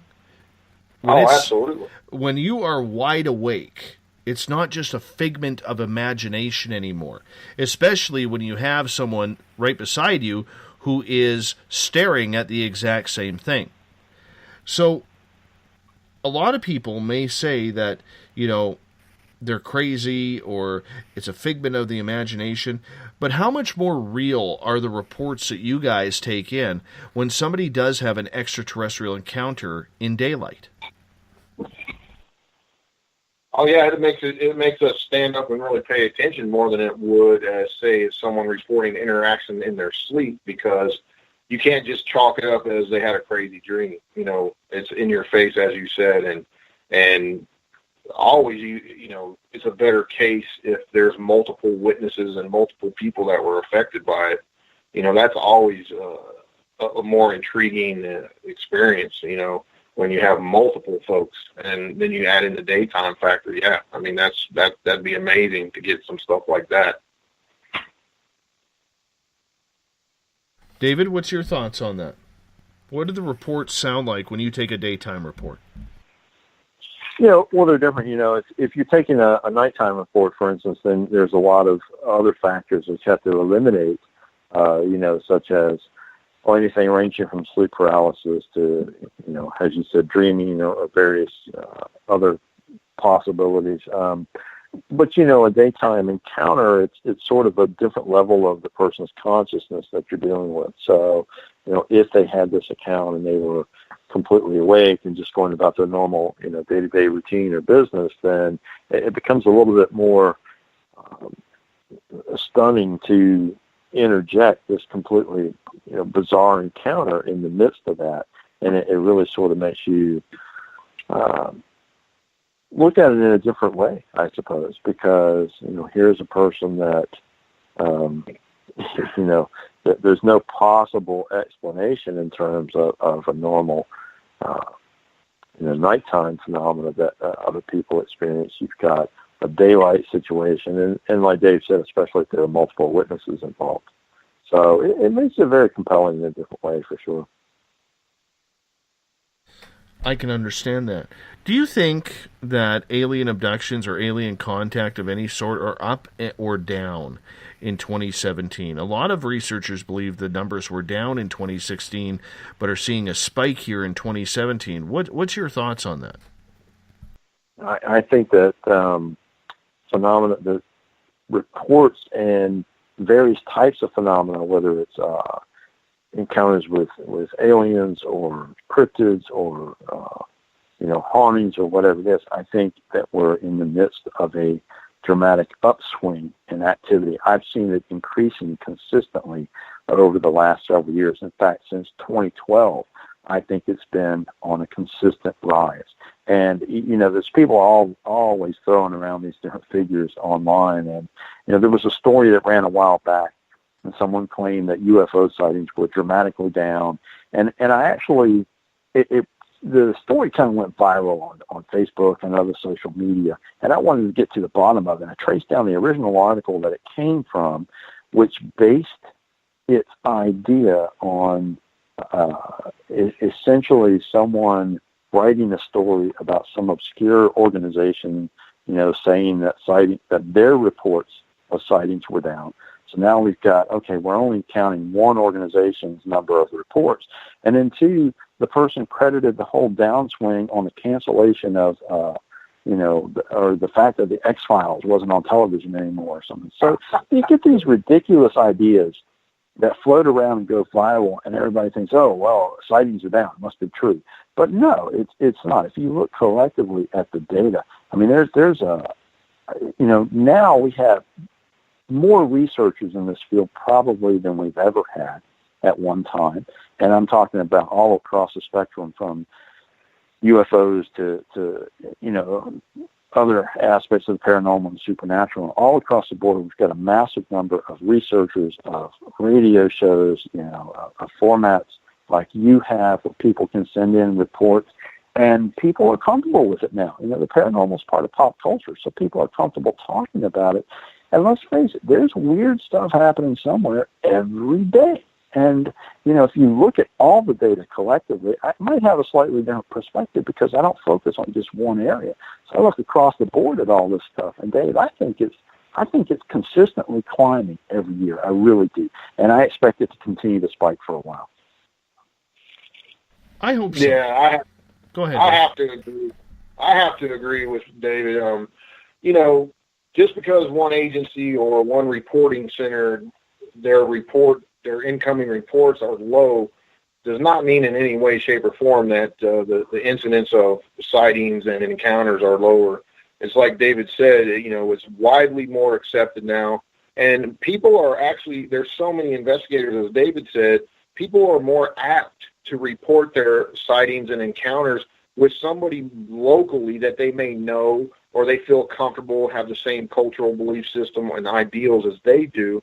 So they're more apt to report. If they have someone locally they can report those encounters and sightings to, they're going to do that. And, just because one certain agency or whatever their reports are lower, doesn't necessarily mean the sightings are on a downswing. I agree with David 100% that sightings of all of this stuff is really, and encounters is really on a huge upswing over the last several years. What kind of examples can you give, Dave Spinks, in regards to the reports you are hearing about alien contact and or abduction?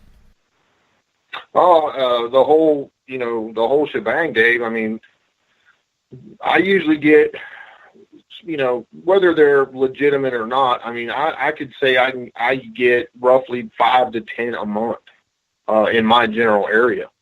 I can't run them all down because I'm doing so many different things. I'm with David and we're going out constantly, but the ones that I, really pay attention to and really go out and check them out, I would say 5 a month in my general area alone that are legitimate, and I think there's something to them. So, that's quite a few for my small area, that I cover in the state of West Virginia. So, when you're getting that many 5 to 10, sometimes other months are more than others, 15, 20 in some cases. That's quite a large number of reports in one small general area, geographical area that I cover. So,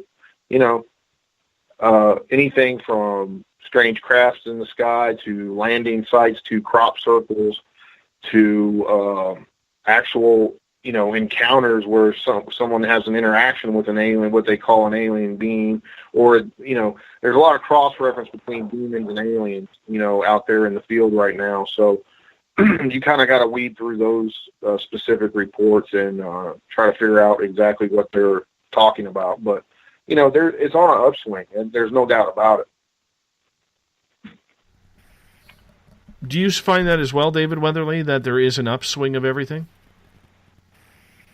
Oh, yeah, that's what I was talking about before. Yeah, no, I understand that, but in regards to the amount of people that are coming forward, maybe people who are just feeling brave that they're finally able to talk about this?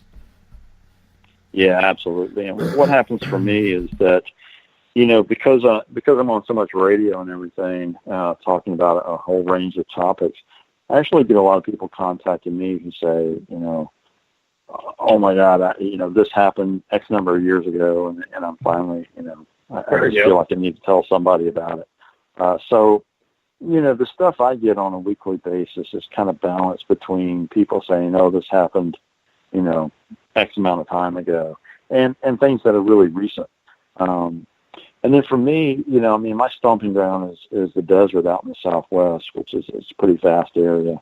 And I really try to focus a lot of attention there. But, there's also clusters that you kind of pay attention to, as a researcher anyway. And one of the things that's going on right now, I don't know if you've seen anything about this, but there's this bizarre wave of sightings going on in Chicago right now. Yes, and I wanted to get into that. It started back in April.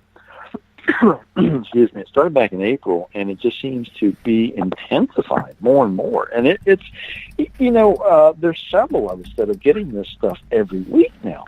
And I was talking to a fellow researcher, and I was like, man, my schedule is so busy, but I'm seriously thinking I might have to go to Chicago and talk to some of these people and beat the streets a little bit and find out just what in the heck is going on, because it's one thing after another. It keeps expanding and compounding. Mm-hmm. Yeah, we were just talking about that a few weeks ago, man. I was like, man, should we go up there? Yeah, so it started in April, Dave, with a report of this bizarre winged creature. And since then, there had been, I was actually doing a little bit of work on that today and trying to gather all the data from different sources. I honestly don't know how many sightings there have been at this point, because there's quite a few.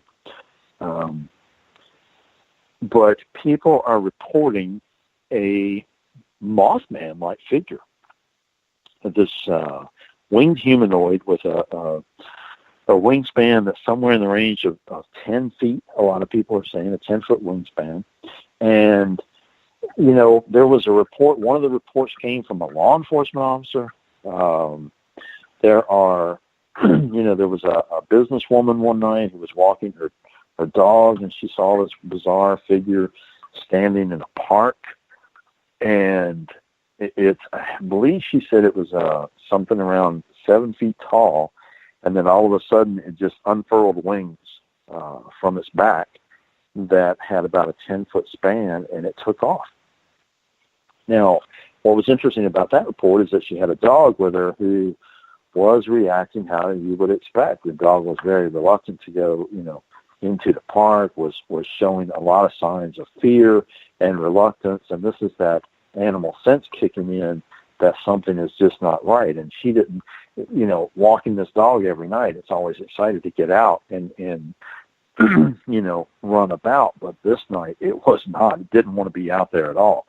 So, these are some of the cases that had been unfolding there in the Chicago area. And what's one of the things that kind of freaked me out a little bit when I started reading the reports, and I talked about this on a previous different show. I don't know whether anybody paid attention to the fact that a large number of these reports happened around bridges. Now, that's significant because of the Mothman connection again. Of course, the Mothman appeared in Point Pleasant, West Virginia in 1966 and 67, and it culminated in the last sighting was around the Silver Bridge, which collapsed in December of 67, killing 46 people. So, a lot of people believe that the Mothman was an omen and that it was, they're signaling some kind of disaster that was coming and so forth. So it's kind of weird when you see, all of a sudden there's this rash of sightings in Chicago, a lot of them taking places around bridges. So it just kind of makes you shake your head and go, what the heck what's exactly going on? Yeah, I think there's at least 17 sightings now from credible people on that whole deal. Yeah. You know, it's pretty intense. That just sounds extremely unraveling, that there is no explanation for this. How are the people in Chicago that you have talked to taking these reports? Are they taking them quite seriously, or are they doing what the media usually does in the mainstream and just kind of rolling their eyes at it, saying, well, whatever, you know, this doesn't really exist. What are people smoking kind of attitude? Yeah, that's right. Well, that's always the mainstream media's approach to these kind of things. You know, it either does that and makes a joke of it, you know, or if it even reports on it, it always has to, you know, the newscaster always has to play the X-Files theme, and then they have to smirk, you know, and make some cute joke, and then they sort of tell the story out of the side of their mouths. I haven't seen any mainstream coverage of this stuff at this point. I know that a lot of different organizations and researchers are receiving the reports. MUFON received several of them initially. A few other researchers started collecting reports, and there's a couple of smaller organizations. But, you know, it's being taken seriously by quite a few researchers, just because, like Dave said, there's so many credible witnesses that are coming forward at this point and telling these stories. And, you know, if it was, every once in a while you'll get some kind of crazy one-off reports or something like that, and you just have to kind of take it with a grain of salt, especially if you can't chase down the details or talk to the person or anything else. But, you know, this is growing into quite a pool of information with this wave of sightings that's going on there. So there's something really weird unfolding in Chicago right now. Yeah, Dave, like, you know, when you have a police officer come forward and state that he saw a large humanoid figure with wings, you know, he's got a lot to lose there. You know, people are not just going to come out and say something crazy like that when they have that type of background, you know. I mean, you know, you got to really stand up and take a look at that when you have those types of folks reporting sightings like that. And that's what I wanted to ask you, Dave, was in regards to this police officer. Did he report it to his precinct? Did he report it to the police themselves? Or did he just decide to start researching? Because here's what I'm thinking. If he reports it to the police, whether or not, you know, he gets laughed at is irrelevant. But there is evidence of Mothman sightings and bridges collapsing. We're 1 for 1 on that. You know what I'm saying? We're batting 1,000. Yeah, right. You know, absolutely. Yeah. And now when we see this happening in this area, you know, we end up you know, seeing these sightings again. If I were the police or I was an engineering team, I'd be checking every bridge in Chicago. Yeah, but that's the bad thing is that, you know, you're going to expend a huge amount of resources and money doing that. And folks would rather, you know, the powers that be, if you will, would rather just say, oh, they're smoking something and go on with their daily lives until the tragedy happens, and everybody will go back and, you know, say, well, we told you so, you know. But that's just the nature of things, you know, and how things work in society, you know, and not just in the Chicago sightings, but all over the world in these types of sightings. You know, people are more apt to just blow it off as, oh, you know, it was this or it was that. You know, even during the Mothman sightings, you know, people were telling folks they saw a barn owl. You know, come on, a barn owl. Any barn owl I've ever seen doesn't have a wingspan of like 10, 12 feet. Come on, you know. So, I mean, it's the nature of the unknown, and people are not willing to accept that there's things out there that we just do not understand yet. With all these sightings, do you think that some type of tragedy is imminent? I think that's really hard to say. Yeah, that's really hard to say. You know, there's always, I mean, when these things start to unfold in this, you know, day and age, you sort of, initially, as a balanced researcher, have to pay attention and take in all the information and sort of play a little bit of wait and see game initially. And I hate to say that, but the reality is, there's been incidents in the past where there's been a crazy rash of things start to happen. And then it turns out to be some stupid publicity stunt for a movie, or, it's, some group of hoaxers trying to create something or whatnot. And, with the kind of technology that we have in this day and age, you have to sort of wait and see, okay, is this something really worth pursuing yet? For me, anyway, that's my approach. Unless I can, really get a sit down with one of the key witnesses and they have a lot of detail to offer, and I can, follow up in the field and everything. But I remember just a few years ago, there was a pretty intriguing rash of UFO sightings in the West, and of course it ended up being solved because it was someone with a drone that had done something, to the drones and make it sort of UFO-like, and they were just screwing with people. So it's really sad, but that's the reality that we have to kind of pick and choose initially what we're going to really pursue and follow up on.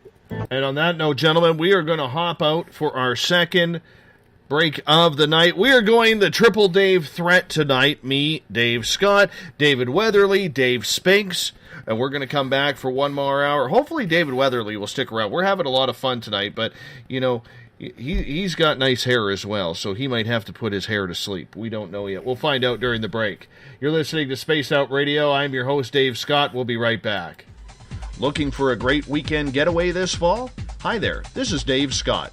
Come on up to the heart of British Columbia for the first annual Spaced Out Radio Caribou Paracon, being held at the Spruce Hills Spa and Resort in 108 Mile Ranch, British Columbia. Speakers from all over North America are coming to discuss Bigfoot, UFOs, ghosts, and intuitiveness for the 3-day event, September 29th to October 1st. For more information, go to spacedoutradio.com and click on the Caribou Paracon banner and book your tickets today. Come to BC, where the paranormal is waiting for you. The SOR Sightlines is a place for you to find answers to your strange experiences. Hi there, this is Mike Schmidt. If you have had an encounter with ghosts, UFOs, Bigfoot, ETs, or anything else that doesn't make sense, head to spacedoutradio.com and file a Sightlines report. All information you give is 100% confidential, and I will personally help you find the answers you need. SOR Sightlines, your answers are a click away. Have you got your Cosmic Passport? If you need one, tune in to Cosmic Passport on Spaced Out Weekend. This is Elizabeth Anglin, ET experiencer, spirit medium, and host of Cosmic Passport. Each weekend I'll be bringing you interviews and support from other paranormal experiencers, and the best in intuitive spiritual guidance from across the globe. It's all happening starting at 9 p.m. Pacific Time, midnight Eastern, on spacedoutradio.com. Hi there, I'm Butch Witkowski, lead investigator with U4COP. On the final Monday of every month, you can listen to me and host Dave Scott on Spaced Out Radio's Strange Days. We're going to get to the heart of the matter when it comes to what's happening out there. People are seeing and experiencing things from ET contact to Bigfoot, and I want to hear about it. Your experiences are what we investigators need to help solve these unknown mysteries. So tune in at spacedoutradio.com to the final Monday of every month from Butch Witkowski's Strange Days. This is your medium, Joanna, from Spaced Out Weekend, 2 mediums and a large. I would love it if you would come and join us with host James Tyson every other Sunday on Spaced Out Weekend. Together, we will take your calls and your questions live. Our goal is to provide you with a positive outlook on deep questions that you may have. Questions regarding love, relationships, money, or whatever else is on your mind. Come and check us out at spacedoutradio.com. This is Eric Markham, news editor for the Spaced Out Radio's The Encounter Online. We have put together a great team of writers and journalists from all over the world to bring you top-quality paranormal stories. From alien encounters to the latest conspiracies, you won't find any of that fake news here. True stories and top-notch reporting as we look to bring these experiences to the mainstream. The Encounter Online, only at spacedoutradio.com. Patrolling the Pacific Northwest, we are always on the lookout for the strange and unassuming stories that real people are experiencing. Hi, I'm Vincent Zunza from Pacific North Weird. Me and Alexandra Sullivan have teamed to bring to you those odd stories that never seem to make it into the mainstream. Stories so weird that will leave you scratching your head wondering, is this real? It's as real as it gets with Pacific North Weird. You can watch our videos right here at spacedoutradio.com. Become more intimate and interactive with Spaced Out Radio. Join our Space Travelers Club with your new membership. For $5 a month, we'll provide you with special access to the website, monthly prize draws from books to psychic readings, along with monthly newsletter, private interviews, and more. Sign up today to be part of Spaced Out Radio's experience. Looking for a place to advertise at a very reasonable cost? Look no further than Spaced Out Radio. SpacedOutRadio.com has an advertising tab that you can click to check out our daily, weekly, and monthly packages to play on the radio, or our website including social media. From commercial spots to banners, we have it all. Check out our competitive pricing today. Don't have time to listen to Spaced Out Radio live? Wherever you are, the car, the office, the shower, or even if you're traveling, we're right here for you. Each Spaced Out Radio show can be found on iTunes, TuneIn, and on our YouTube channel, Spaced Out Radio Show. It's the perfect way for you to catch up on our shows. For more information, just head over to our website, spacedoutradio.com, and tune in to us today.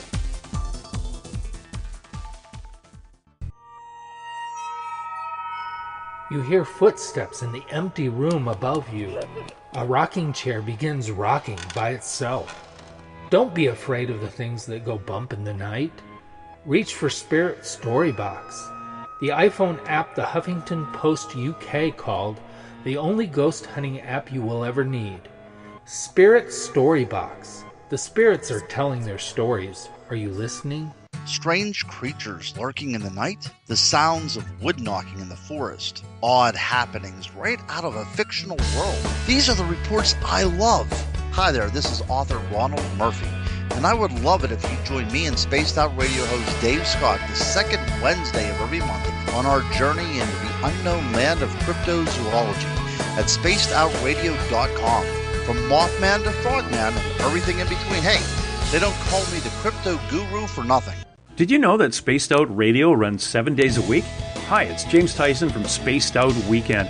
Every Saturday and Sunday night, starting at 9 p.m. Pacific, midnight Eastern, you can join me and my guests for some great chatter about what's going on out in the universe, or even in that dark part of the basement you really don't want to go back into. Well, let's find the answers to your experiences together.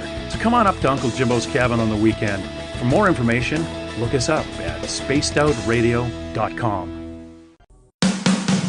The views and opinions expressed by tonight's guest and topic of discussion do not necessarily represent the official policy or position of Spaced Out Radio, Spaced Out Weekend, Spaced Out Radio Limited, its hosts, syndicated carriers, or anyone associated with this broadcast.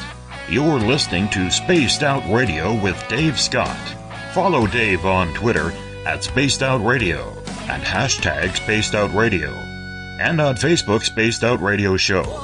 Now, back to the program. A child grew up too fast, went running wild. Now we don't know who to pray to anymore.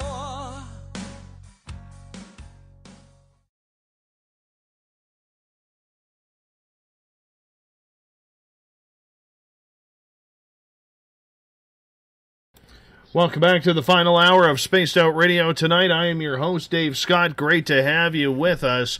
Tomorrow night and Sunday, starting at 9 p.m. Pacific, midnight Eastern Time, we have Spaced Out Weekend with James Tyson and Elizabeth Anglin. Always great programming going for 3 hours a night, starting at 9 p.m. Pacific, midnight Eastern Time at spacedoutradio.com. We want to welcome in everyone listening in on WQEE 99 Rock the Key down in Noonan, Georgia, home of The Walking Dead. We are also live as well on the United Public Radio Network on 107.7 FM in New Orleans and over 160 countries around the world. Thank you so much for sharing your time with us. We are live on KTLK KFRK, The Fringe FM, Renegade Talk Radio out of Las Vegas. And if you're listening in on Revolution Radio, remember the Double R Machine is a donation station financed by you, the valued listener.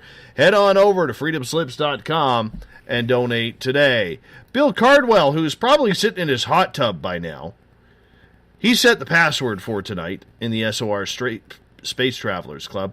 Pseudochroma aesthesia is your password for tonight.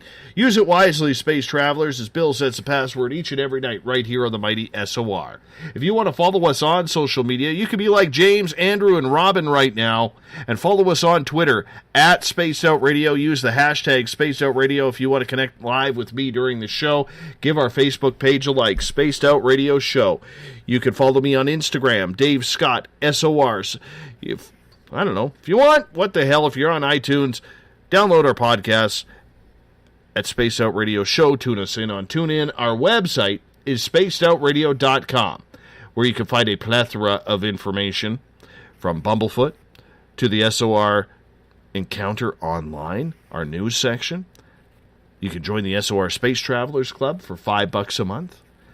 And you can go to our Spaced Out Radio store where we got t-shirts, stickers, posters, and tickets to the first annual Spaced Out Radio Caribou Paracon, September 29th to October 1st. Tickets are 10% off until July 31st. Pick up your VIP passes today. David Weatherly and David Spinks are back for hour number 3 on Spaced Out Radio. We're just jamming away on all the weird stories that are going on. Gentlemen, welcome back. Thanks, man. Hey, I got a question from Joe in the chat room. And when we were talking about Mothman in Chicago and how the mainstream media really isn't picking up these reports, it is kind of strange, considering, getting to Joe's question, that the Chicago O'Hare International Airport UFO sightings a few years back did get a lot of mainstream coverage at that time. What do you think the difference is now? That's a good question. Yeah. Go ahead, David. Yeah, they did get a lot of coverage for a while, but, I think it's kind of a reflection of degrees of acceptance in terms of the paranormal as to what mainstream media will cover. So, a few months ago, there were some sightings in Texas, several different cities had some sightings of anomalous lights in the sky, and that got reported on. That hit the mainstream, too. And, of course, some of the various fireballs in the sky and the weird vortex from a few years ago that ended up being purportedly failed missile launches. We've seen those types of things reported. So, I think to a certain degree, it's the mainstream slowly embracing some of this anomalous stuff that comes in. And let's be honest, they usually only do it if it's, one, a slow news day, and two, they need that sort of, it's not a human interest story. They have another term for it. But, if they need something that's a little bit tongue-in-cheek and that they can cover. And there's different degrees of it. If you get some people that are of some significance in the community, they're going to report on it just because of that. A police officer or a surgeon or something like that saw this and reported it, and so maybe there's something worth talking about. But 99% of the time, as I said, they do it either with their tongue in the cheek or with a skeptical eye and say, this is probably A, B, or C. That can be explained away. So in some terms it's a good sign, but in other terms, I think it's sort of standard procedure for these guys, and again, a very, very slow acceptance of some anomalous material. There's a big leap, however, between a UFO sighting and a 7-foot-tall winged humanoid zipping around bridges in Chicago. So that's just something that the mainstream is going to have a hard time accepting the idea to even run a story about that, I think. Yeah, absolutely. Follow-up question by Joe here, then. in China, it shut down. There was a lot of mainstream media covering shutdown of several airports due to UFOs. Do you think it's maybe because we are more accepting of UFOs than other strange anomalous creatures? Well, yeah, I mean, yeah. Go ahead, Dave. No, I was just saying, yeah, I think so. I think folks are more apt to believe a strange craft in the sky over, like David said, like over a flying humanoid creature because, you know, you have to figure in the aspect of their possibility of top secret aircraft that the government's flying, you know. A lot of people just shuck it off as, you know, oh, it's, you know, probably one of like secret aircraft that we have, or same with the Chinese government and whatnot, you know, it could be the same type of deal going on, you know. But other countries seem to be far more open and forthcoming about their governmental UFO reports and sightings and everything else. And for some reason, the U.S. Government agencies seem to be more of a tight-lipped deal going on with it, which I don't understand. You know, I think it should be a worldwide type of deal where everyone should come together and come forth with what they know and what they have. You know, maybe that'll bring us a little closer to disclosure. You know, I'm hoping that will happen at some point. I think the other factor, quite honestly, is that UFOs are a worldwide phenomena that crosses cultural boundaries in a very, very different and unique way. You know, everything else within the realm of the supernatural, it's sort of localized to a certain degree. What I mean by that is that you can go to any country in the world and you'll find ghost stories, but they're usually interpreted through the cultural lens of the people that are there. The same is true with cryptids. You know, yeah, we've got Bigfoot running all over North America, but you go to China, it's called the Yeren. You know, it's something different. You know, you go to the Himalayas, it's the Yeti. So there are variations and versions, but they usually adhere to the cultural concepts. But when we're talking about a phenomena that people literally believe came down from another planet and it's just unexplained, and the only identifier is that it's this weird craft in the sky, then, you know, it sort of connects everybody in a different way. It taps into the collective consciousness in a different way. And I think that alone causes a different view and a different stance when it comes to talking about UFOs, you know, whether the person is completely skeptical or whether they believe, you know, there's something to it or not. And this is something that's been with us since 1947 with the Kenneth Arnold site. So, you know, this is not going away anytime soon. And I think we'll continue to see more openness as all these other countries have jumped in and released their files on UFO sightings. You know, it puts more and more pressure on the United States to do likewise. Yeah, it's one of man's greatest questions. That's why it crosses the cultural barriers. Are we alone in the universe? Everyone wants to know the answer to that question. Me too. But for some of us, we actually have proof. Yeah. We actually have proof right. because of that. You know, I'm a firm believer, and I've discussed it many a time on this show, when it comes to disclosure. I don't think we'll ever get it. Not from any of the big four. And for me, the big four are the United States, Great Britain, Russia, and Japan. I don't think we I don't believe it. I don't believe it either. But I wrote an article a couple of years ago about that. I just thought, I think there's this whole myth of disclosure that's grown, you know, and it's, you know, all due respect to the people who have tried to push for that, within the whole field of putting pressure on politicians and so forth. I just don't believe it's going to come in that way. But I'll tell you why I don't believe it'll happen. Because it is going to open up an entire Pandora's box, especially for the U.S. government, if it ever comes out, either from a Freedom of Information Act or maybe some high-ranking politician, a former president, or somebody along those lines comes out and says, yes, we are hiding. because if that ever did happen, we're going to see a lot of religious people, doesn't matter what your denomination, go absolutely crazy thinking the end of the world is here because the demons are coming down, just like in Revelation, okay? And they're going to start shooting everything. Okay, there's going to be a high suicide population because there's people who are just not going to be able to handle the new reality of life.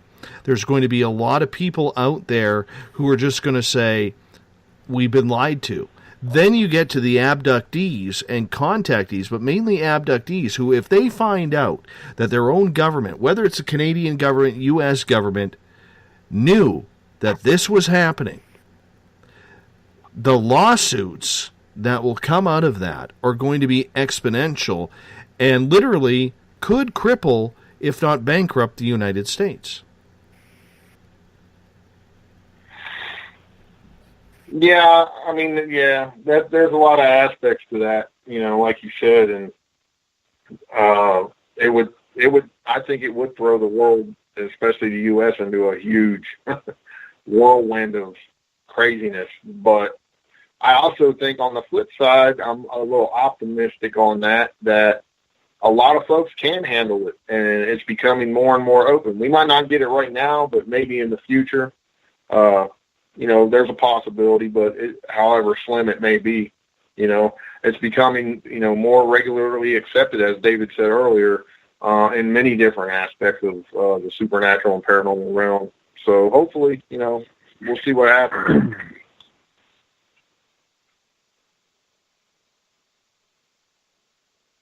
Dead air. Yeah, no. Yeah, I'm here. I'm just hanging out. I thought we lost. No. I thought we lost. He's taking a long drink of that beer. Actually, it's I'm back on water now. I'm back on water, but I don't. I agree with the idea that you're expressing that it would create some chaos to a degree. There's a few points I don't agree with. I don't think that we would see a massive number of lawsuits, yeah, but they wouldn't go anywhere because, quite frankly, the U.S. would just shut it down and say, well, no, that's all, it was all held because of security, national security. So they're going to shut that down immediately. But it's all kind of irrelevant because these organizations that get out there and promote this idea of disclosure, look, I've been in this field so long, and for years now, every election I see these long rambling arguments about how this president is going to be the, quote, disclosure president. And it's, it's frankly become a little bit laughable. I mean, it's just kind of silly. There's all these, even, it's gotten to the point where even during the, before the election has even happened, when we've got the candidates lined up, there's arguments as to why, Hillary Clinton will be the disclosure president, why Donald Trump will be the disclosure president. And, it just kind of makes me wonder, why are these people wasting their time with this? Because really, I think that disclosure is something that is slowly unfolding organically because it cannot be, these kind of secrets cannot be held forever. They just can't, period. And what we're seeing is an evolution towards realization within populations around the world who are finally saying, no, there's something more going on here. And there's a large amount of people now that firmly believe that the U.S. government has held secrets, about extraterrestrials or contact with some other, otherworldly or whatever they are entities. So this is going to happen one way or the other. I just don't think it's going to follow the paradigm that all of these people are fantasizing that it's going to.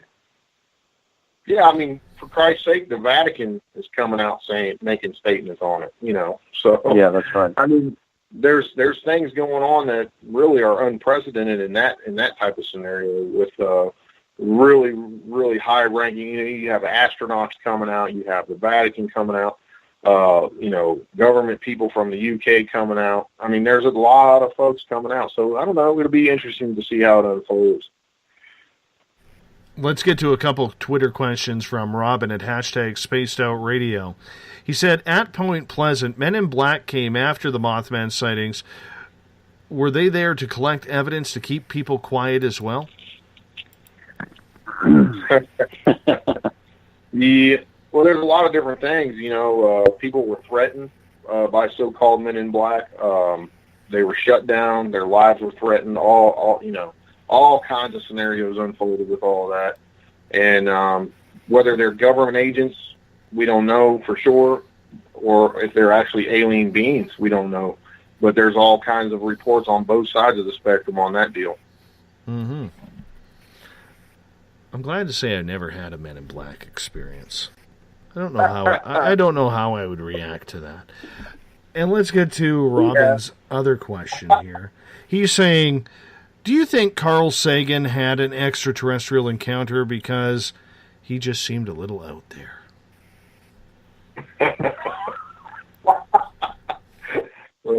Go ahead, David.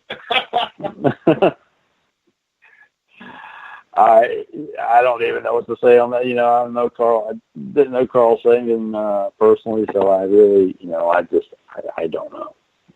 Who knows? He was a very curious person at the least, but I don't know. I mean, he was very skeptical, as I recall. So let's get to Tripp's question here. He is asking, how many sightings do you think, guys, are faked for propagandist reasons, just to get tourists to areas? No, I don't think there's that many done just to draw in tourists. Maybe on rare occasions, but I think there are a lot of hoaxes that happen, but usually they're a situation where somebody is just trying to, they're trying to get attention on YouTube, or they're trying to make something go viral on the internet. Just, they're crying for attention. And, I mean, we've always had hoaxers, that have sort of plagued this field, if you will, going all the way back to the early days of investigation. And it's just something that we'll always have to deal with. To a certain degree, we're somewhat fortunate, I think, now in that the bulk of these hoaxers are sort of, putting all their attention to doing this online. So a lot of what we get is photoshopped footage and things like that that's slapped up online. And as soon as you find out that there's no, valid location or witnesses you can talk to, and a whole range of other, things, then you can rule it out pretty fast. It saves us a lot of time, doesn't it, David? Yeah, it does. Doesn't save me any time because I'm literally here every night. It's just the way it is. Darren is asking either of you gentlemen, and whoever wants to hop in can, do you think the government is protecting information about giants? Oh, yeah, I do. I definitely do. There's been too many instances of large skeletons found and stories of government officials coming to confiscate these so-called giant skeletons, and they're never heard from or seen again. And David's got a lot of info on that stuff, too. Yeah, this is something, this is a whole show in and of itself, but as you're probably aware, there's a lot of people that have started doing research on this in recent years, and there's some pretty shady things when you go back and start looking at records of items that the Smithsonian and other institutions collected, and that just disappeared down into their vaults, never to be seen again. And there are so many stories of people, stories and news reports from the old days of people finding these giant skeletons and massive skulls and femur bones and all these different types of things. And, if we go back even further than that, of course, a lot of times I default to tribal legends and folklore, because there's always, a root that you can follow that have some truth to it. And there's a lot of Native American tales about giant beings in this country. So I think the evidence is there. You know, it's like the disclosure thing. We're not going to get the information out of the government. So we're left with having to sort of uncover that dusty trail and see what we can find that still remains, and hopefully that they didn't get to, you know. And it's a pretty amazing series of things that you start uncovering when you follow the whole thing with giants. And you know, Dave, he's in West Virginia, and there's a lot of stories just in his region of purported giant graves and different locations that were associated with giant beings. So this is something that, again, is very ancient, but is only it's only been touched on by a relatively small number of researchers, but more and more of it is coming to light. Yeah, and you have stories in the Bible of the Nephilim. You have, you actually have, there's pictures in old newspapers, like David said, of people holding, they're digging a house foundation and they find this giant skeleton, and the local paper comes along, takes a picture of it, and then you read through the rest of the story, and all of a sudden these government agents or government men, G-men, would show up, confiscate the skeleton in lieu of research, they say, and they never hear anything back. And they try to contact, all over these different government agencies, and they're, what are you talking about? What are you, crazy? And imagine it would rewrite history if it was found out that there was a race of giants living on the earth. I mean, it goes to figure that, there's a lot of things that would rewrite known history and what's written about now if disclosure would happen on that type of situation. Yeah, there's a lot of people and organizations and institutions that have a vested interest in maintaining the status quo for our history. And as a result, there's a lot of things that are just sort of locked down and inaccessible, and the academia won't approach it or address it at all. But it sort of becomes the elephant in the room when you find all of this evidence that these people want to ignore. What's the purpose of hiding it? Whether it's Bigfoot, whether it's the giants, whether it's Thunderbirds, all these creatures that everyone has seen. Let's leave aliens out of it for a moment. What is the purpose then of the government or the Smithsonian hiding the existence of these creatures?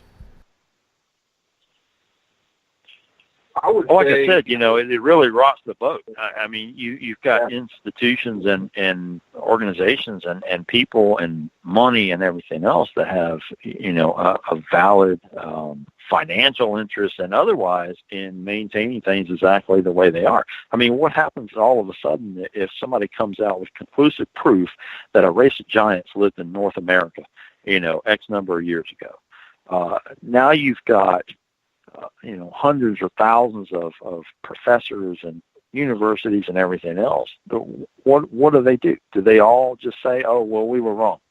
Oh, well, this was covered up. They're never going to do that. No. And I'm sorry, Dave, you were getting ready to say something, so go ahead.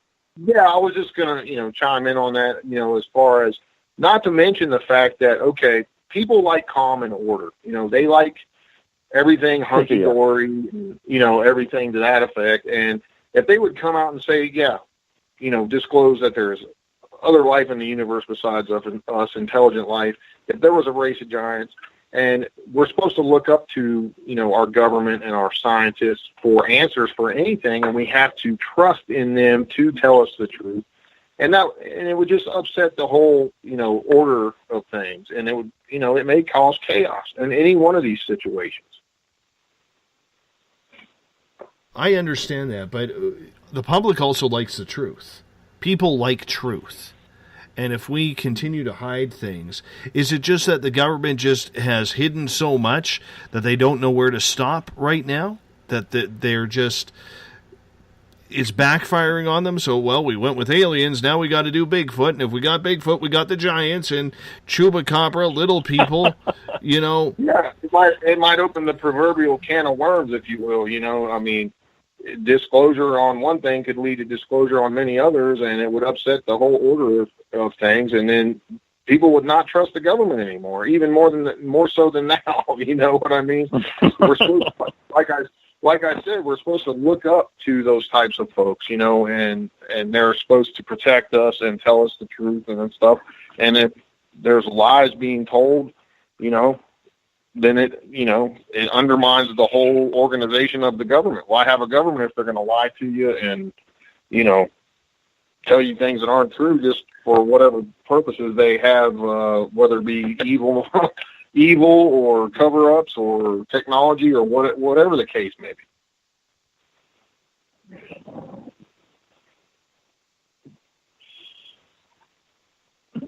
Yeah, you know, another good example of that is Area 51. Mm-hmm. So I think it was, gosh, I'm trying to remember the day. I think it was something like 2013, I believe, when the government finally admitted that Area 51 existed. Yeah. Because, I mean, and I mean, this is absurd. You know, I mean, how many years did people talk about it? You know, there were court cases related to it in the late 90s. I do remember this.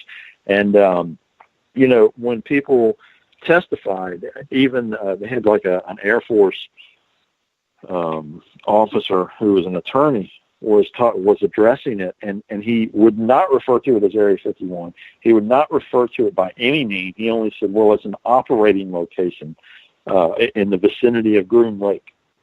Yeah. So the absurdity of this, and that was a case. There was a whole case that was being put before the courts because there were a number of workers who were exposed to poison.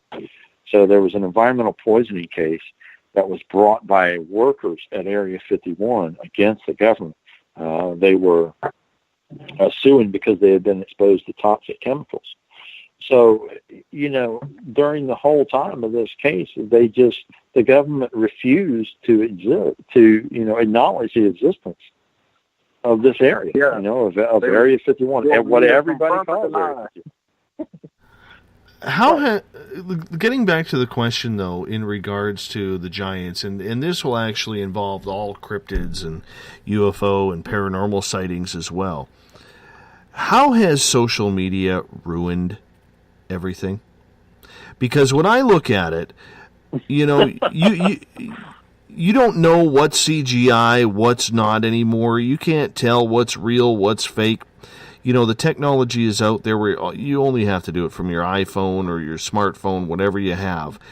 But how much, in your opinion, as longtime researchers pre-internet, has social media ruined or maybe even benefited cryptozoological sightings or paranormal events? In my opinion, it's a double-edged sword. You know, we often talk about this with the acceptance of paranormal shows on TV. They help the field as far as being, you know, like David said earlier in the show, it's considered pop culture now. They help the field as far as acceptance goes. But then on the flip side, they also hurt the field because, you know, you have, like you said, all these people creating CGI things.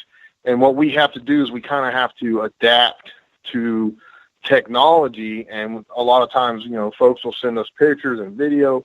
So we'll throw it up on some programs we have to see, you know, if it is CGI and if it is, in fact, you know, if we think it's real and in nature. And you gotta kind of roll with it and, you know, advance with technology as you go.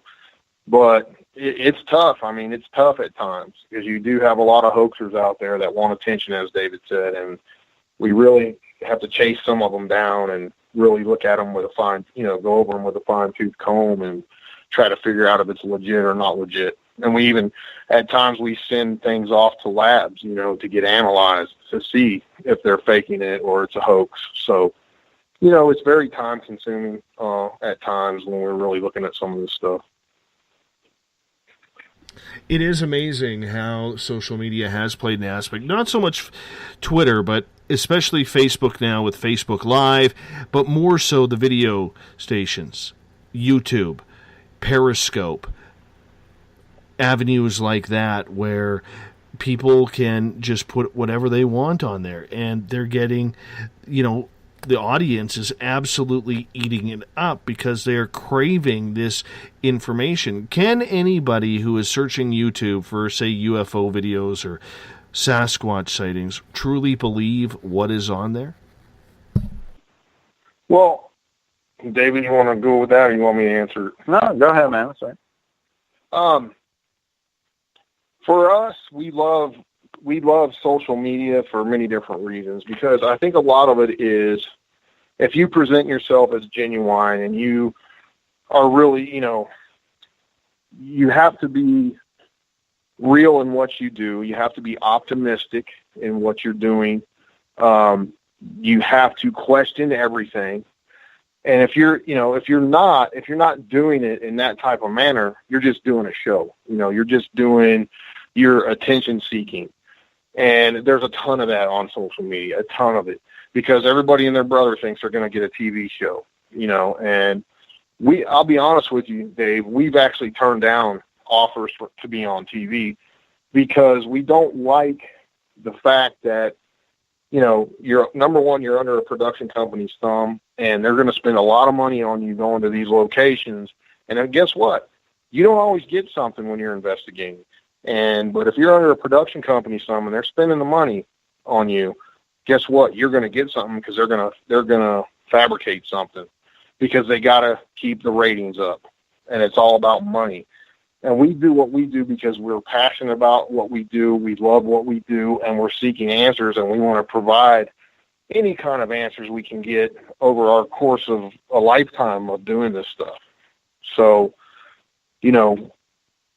it's just the nature of the game with social media and the internet now. I mean, it's never going to go away, and it's going to keep happening. Absolutely, for sure it would. We only got about 20 minutes left with you. This show has flown by, but you wanted to get into some really cool Ripley's stories. Oh, yeah. Go ahead, David. Take it away, brother. Yeah, this kind of brings it, part of this brings it full circle, Dave, to our discussion about music earlier tonight. You were asking about haunted instruments, and Dave and I were called down to investigate the Ripley's Believe It or Not Museum in Panama City, Florida, and that was earlier this year. And then recently, in May, we were asked to come to Ocean City, Maryland, and investigate the Ripley's there. Now, what happened with that location is that they actually went in the spring and they started remodeling it, which often kind of kicks up the activity and stirs things up some. And when we were investigating, I'll tell this story. When we were investigating the one in Ocean City, there's an area that they call the Tribal Room, and it has all these artifacts from different tribal cultures. There's a shrunken head in there. There's a cannibal fork. There's all these different weird things. And in this particular area, we heard an audible whistling sound. Now, everyone was accounted for. Well, it has a standard when we go into one of these locations, we ensure that all the, any kind of air conditioning or heating or anything like that is shut down. No machinery running, nothing that could have explained the noise. And it was really just this strange anomalous sound. And we actually heard it on numerous occasions. And at times it would be coming out of that room when we were in one of the adjoining rooms. But then there was an occasion where I was in that room and actually heard the whistle. And I was in the room by myself. And of course, it's completely dark. I had a night vision camera, and started looking around because I just wanted to find something that could explain it. And one of the cases in this tribal room, it's fully encased. There's a glass front. Hanging in that case is a flute made of a human bone. And it was just sort of the strangest thing to see that after hearing this weird whistling sound. And it was so bizarre, and we all heard it. And in fact, we caught it on recorder, and then at another point, we had a ghost box running, and this was really strange. The whistle came over the ghost box. So it was this bizarre situation, and, you know, whether it was connected to that human bone flute or not, we don't know, but what a strange set of circumstances that was, let me tell you. Yeah, it was pretty phenomenal. Were you able to ever confirm where the sounds were coming from? Like, could it have been music coming through a vent or something along those lines? No, we checked all of that out. This is we secure the locations against those types of things. So, and this was not, it wasn't any kind of consistent music or anything playing anyway. It was just as if someone suddenly just, whistled like a singular note. And, on a couple of occasions, it was very short, and a couple of occasions it was a bit longer. And it was loud enough. And as I said, I was in this tribal room, and it was as if someone was standing in that room with me and whistled, or perhaps blew, a single note through a flute. Now, obviously, I didn't take the flute out and play it to compare, the sound that the flute makes to the whistle that we were hearing. So, that would be a different level of proof, I guess. But it was so, like I said, it was such a strange anomaly that we experienced there. And, typically these Ripley's museums, they do have instruments in them because Ripley gathered so many artifacts from around the world. And, there was another incident with an instrument down at the Panama City location too. But Dave had a strange experience in the one in Panama City with a ghost box. Speaking of that, and I'll let him tell that story. Yeah.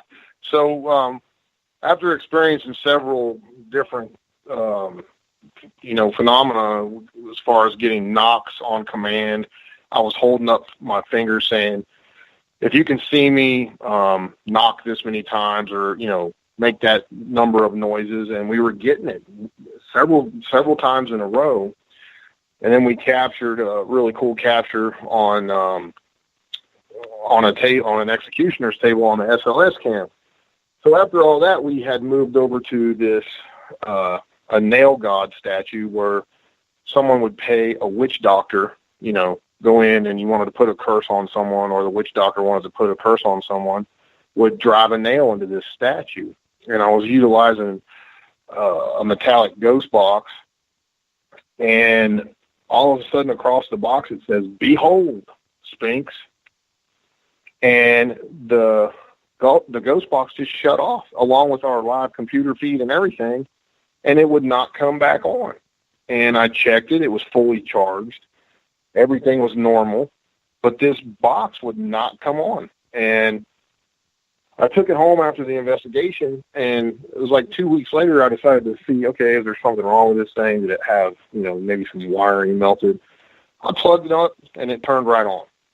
So, I mean, to us it was like, it was saying, okay, look what I can do, and it totally affected all the electronics we had, shut off the live, it shut my computer down, the live feed, and the ghost box would not work for like 2 weeks. It was just phenomenal and really mind-blowing, really, all the things we experienced down there. That's intense. And was the experiences just right off the bat?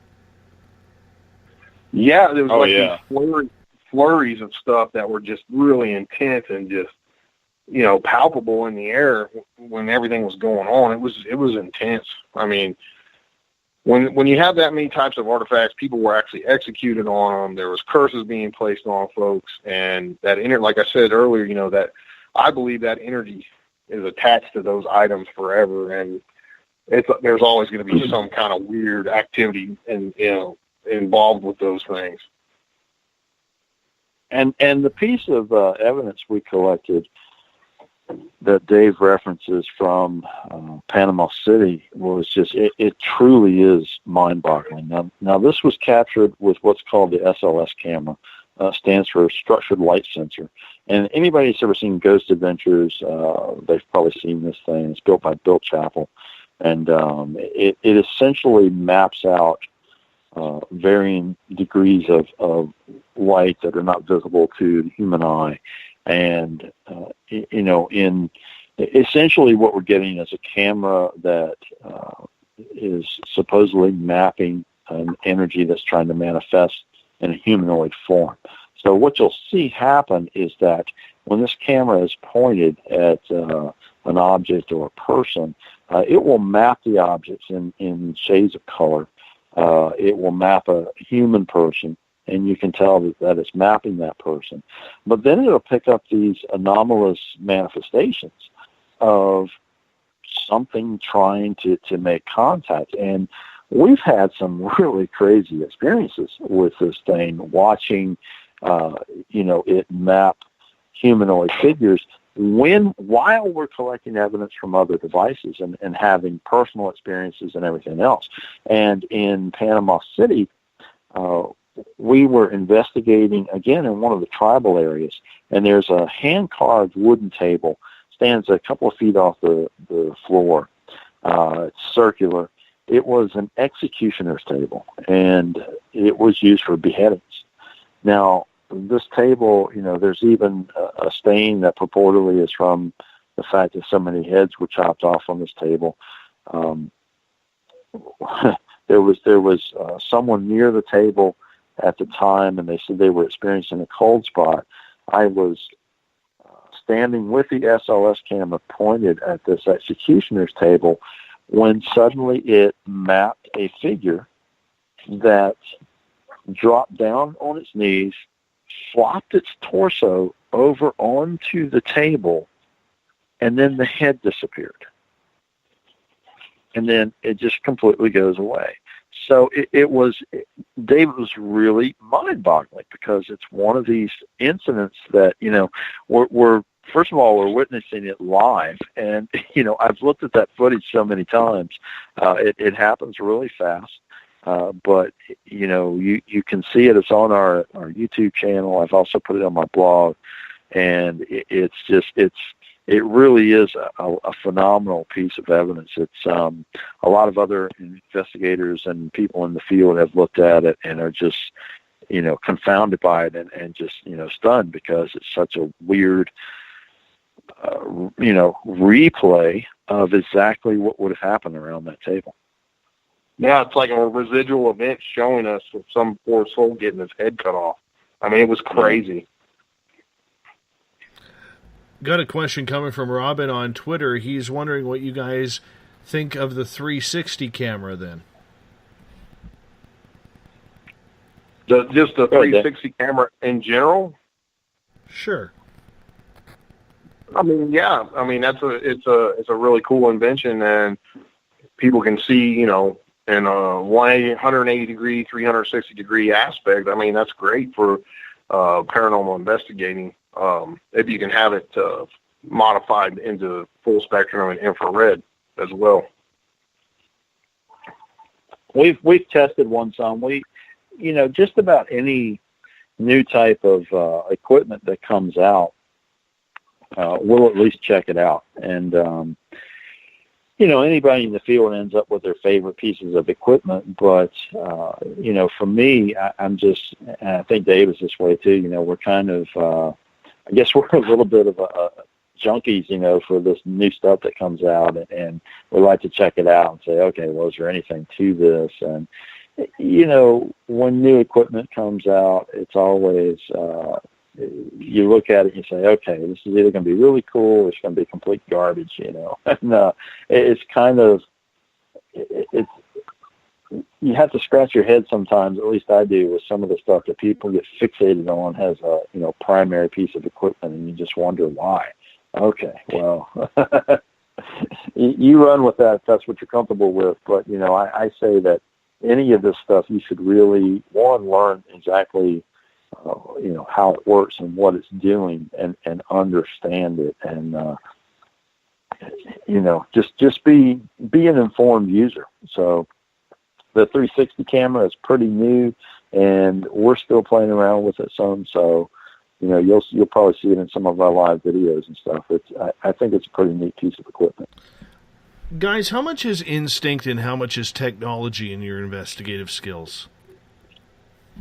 I think you got to use a little bit of both. For me, it seems like the longer I've investigated, the more in tune, if you will, I have become over the years with things. A lot of times when I walk into a location, and anyone can do this, I think, you can actually feel the energy. Sometimes you can almost feel if it's a negative location or a sad location, or like a sad type of energy, a negative type of energy. You can feel that a lot of times. And, you seem to, for me anyway, I seem to have over the years, just become more open to it and more in tune with things, and I think everyone has that ability to some extent.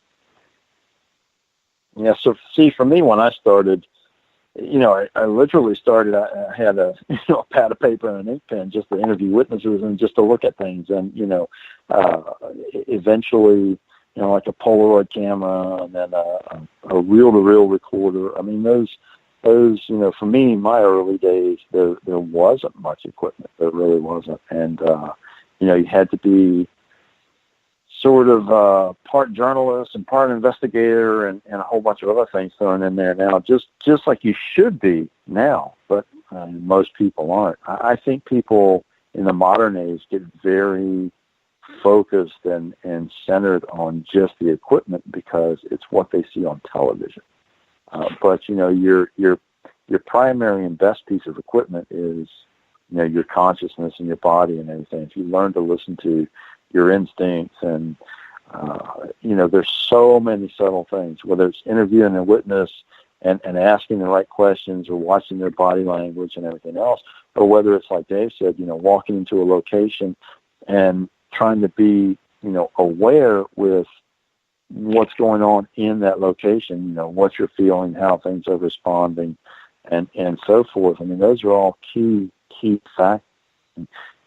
If you use the whole spectrum of investigative tools, so to speak, from your own senses all the way up through the most modern equipment, then I think you have the best chance of being successful when you're investigating a location.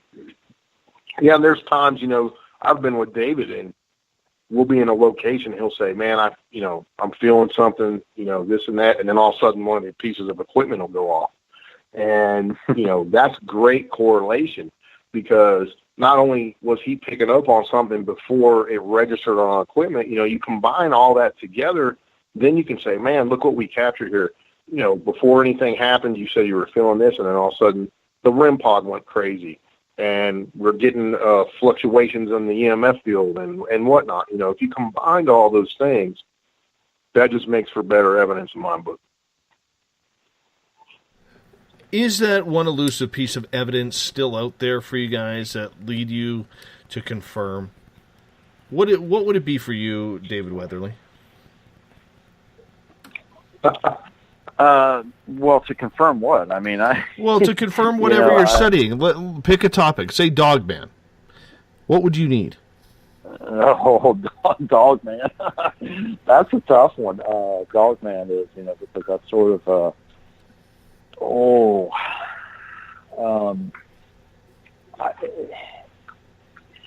man, you should have asked that at the top of the hour. I apologize. It's such a crazy topic, and really we could spend a lot of time. Okay, let's ease it on down. I'll say a couple of things. I'll say, one is that I always say, when people ask, about when people talk about collecting evidence and so forth. I always say, consider closely or carefully, your motivations for being in the field. if you're in this field to try to prove something to someone else, then you might as well go outside and bang your head against the concrete, because you're not going to convince a skeptic, and a believer doesn't need proof. So, if you're in it for a personal reason and you need some kind of validation or proof for yourself, that's fine. You have to determine on a personal level what that is. For me, I had so many experiences when I was young that the combination of that and the combination of spending a good portion of my life studying with tribal elders from shamanic traditions, I went into this field with the idea and the belief that this stuff does exist, because to all these old tribal cultures, this is reality. There are these things out there. So for me, it's more, I guess, experiential, and I enjoy sharing my research with people. But I'm not in this, frankly, to convince anybody, and I'm already convinced of the reality of a lot of these things. Mm-hmm. So that's sort of my answer. If we get into specifics on different things, like Dogman and things like that, then that's that opens up a whole different can of worms, and we can kind of go in a lot of directions with that. Well, I would like to know your opinion, because we only got about 2 minutes left with you guys. I'll fire out some questions. You tell me whether they're real or fake, and I'll get the answers from both of you. Okay. Dogman.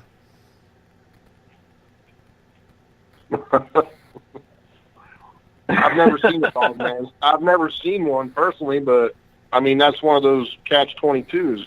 I believe there's a possibility they can exist, but I can't say without a shadow of a doubt 100% they exist. Mm-hmm. It's not a one. I think there. Yeah, I think there's a reality to a lot of the sightings, but I'm kind of on the fence as to exactly what it is. Yeah. Me too. I think that's one of those ones I want to believe. What about Bigfoot? Real? Fake? Oh, yeah. Yeah, real. Real. Mothman?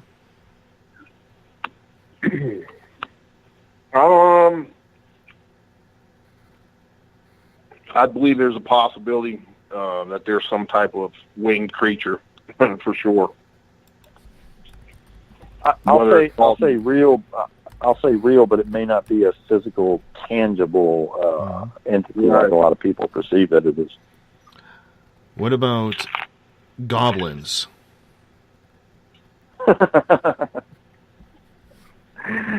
Well, it depends on which version you're talking about, I guess. Well, if you get into the damn garden gnomes this late. Hey, you posted it on the thread. You said we could talk about gnomes. So, I dodged it. I was lucky tonight, my friends. I've got little people sightings going far back in Native American history from all over this country. A lot of people believe that the little people are only in Europe. Not true. Little people accounts and sightings, even contemporary ones, all over the world. Awesome. And you know what? When we book you in 2 months, because you like coming on every second month, when we book you for August, we're going to get into little people. Sounds good. Yeah, we actually got a couple of reports from a state we've been doing a lot of research in Indiana the last couple of years about little people. Nice. Mm-hmm. Nice. Gentlemen, I got to wrap things up here. Thank you so much for being on Spaced Out Radio tonight, guys. Hey, thanks for having me. Pleasure, buddy. All right, you guys hold on for a minute because I got to wrap this thing up. Mr. Ron Bumblefoot THAL is rocking us out of tonight's show with Little Brothers watching. Bumblefoot is the official music of Spaced Out Radio. I've got my bag packed, my Zen, my Chi, in the wilderness of British Columbia. I am heading on out. But don't worry, we got action straight through the weekend with Spaced Out Weekend. Uncle Jimbo, James Tyson, and Elizabeth Anglin enter the log cabin for 2 nights of broadcasting fun for you. They'll probably take some phone calls as well because they like to do that. I want to thank everyone in our audience for participating in the Spreaker chat room, Revolution Radio chat room, on Facebook in the SOR Space Travelers Club, on Twitter at hashtag Spaced Out Radio. We got some new listeners this week. I want to say thank you so much for giving us an opportunity to earn your listening ears, because you know what? You giving your time to us is the most impressive gift that you could give us on Spaced Out Radio. We don't take that for granted around here.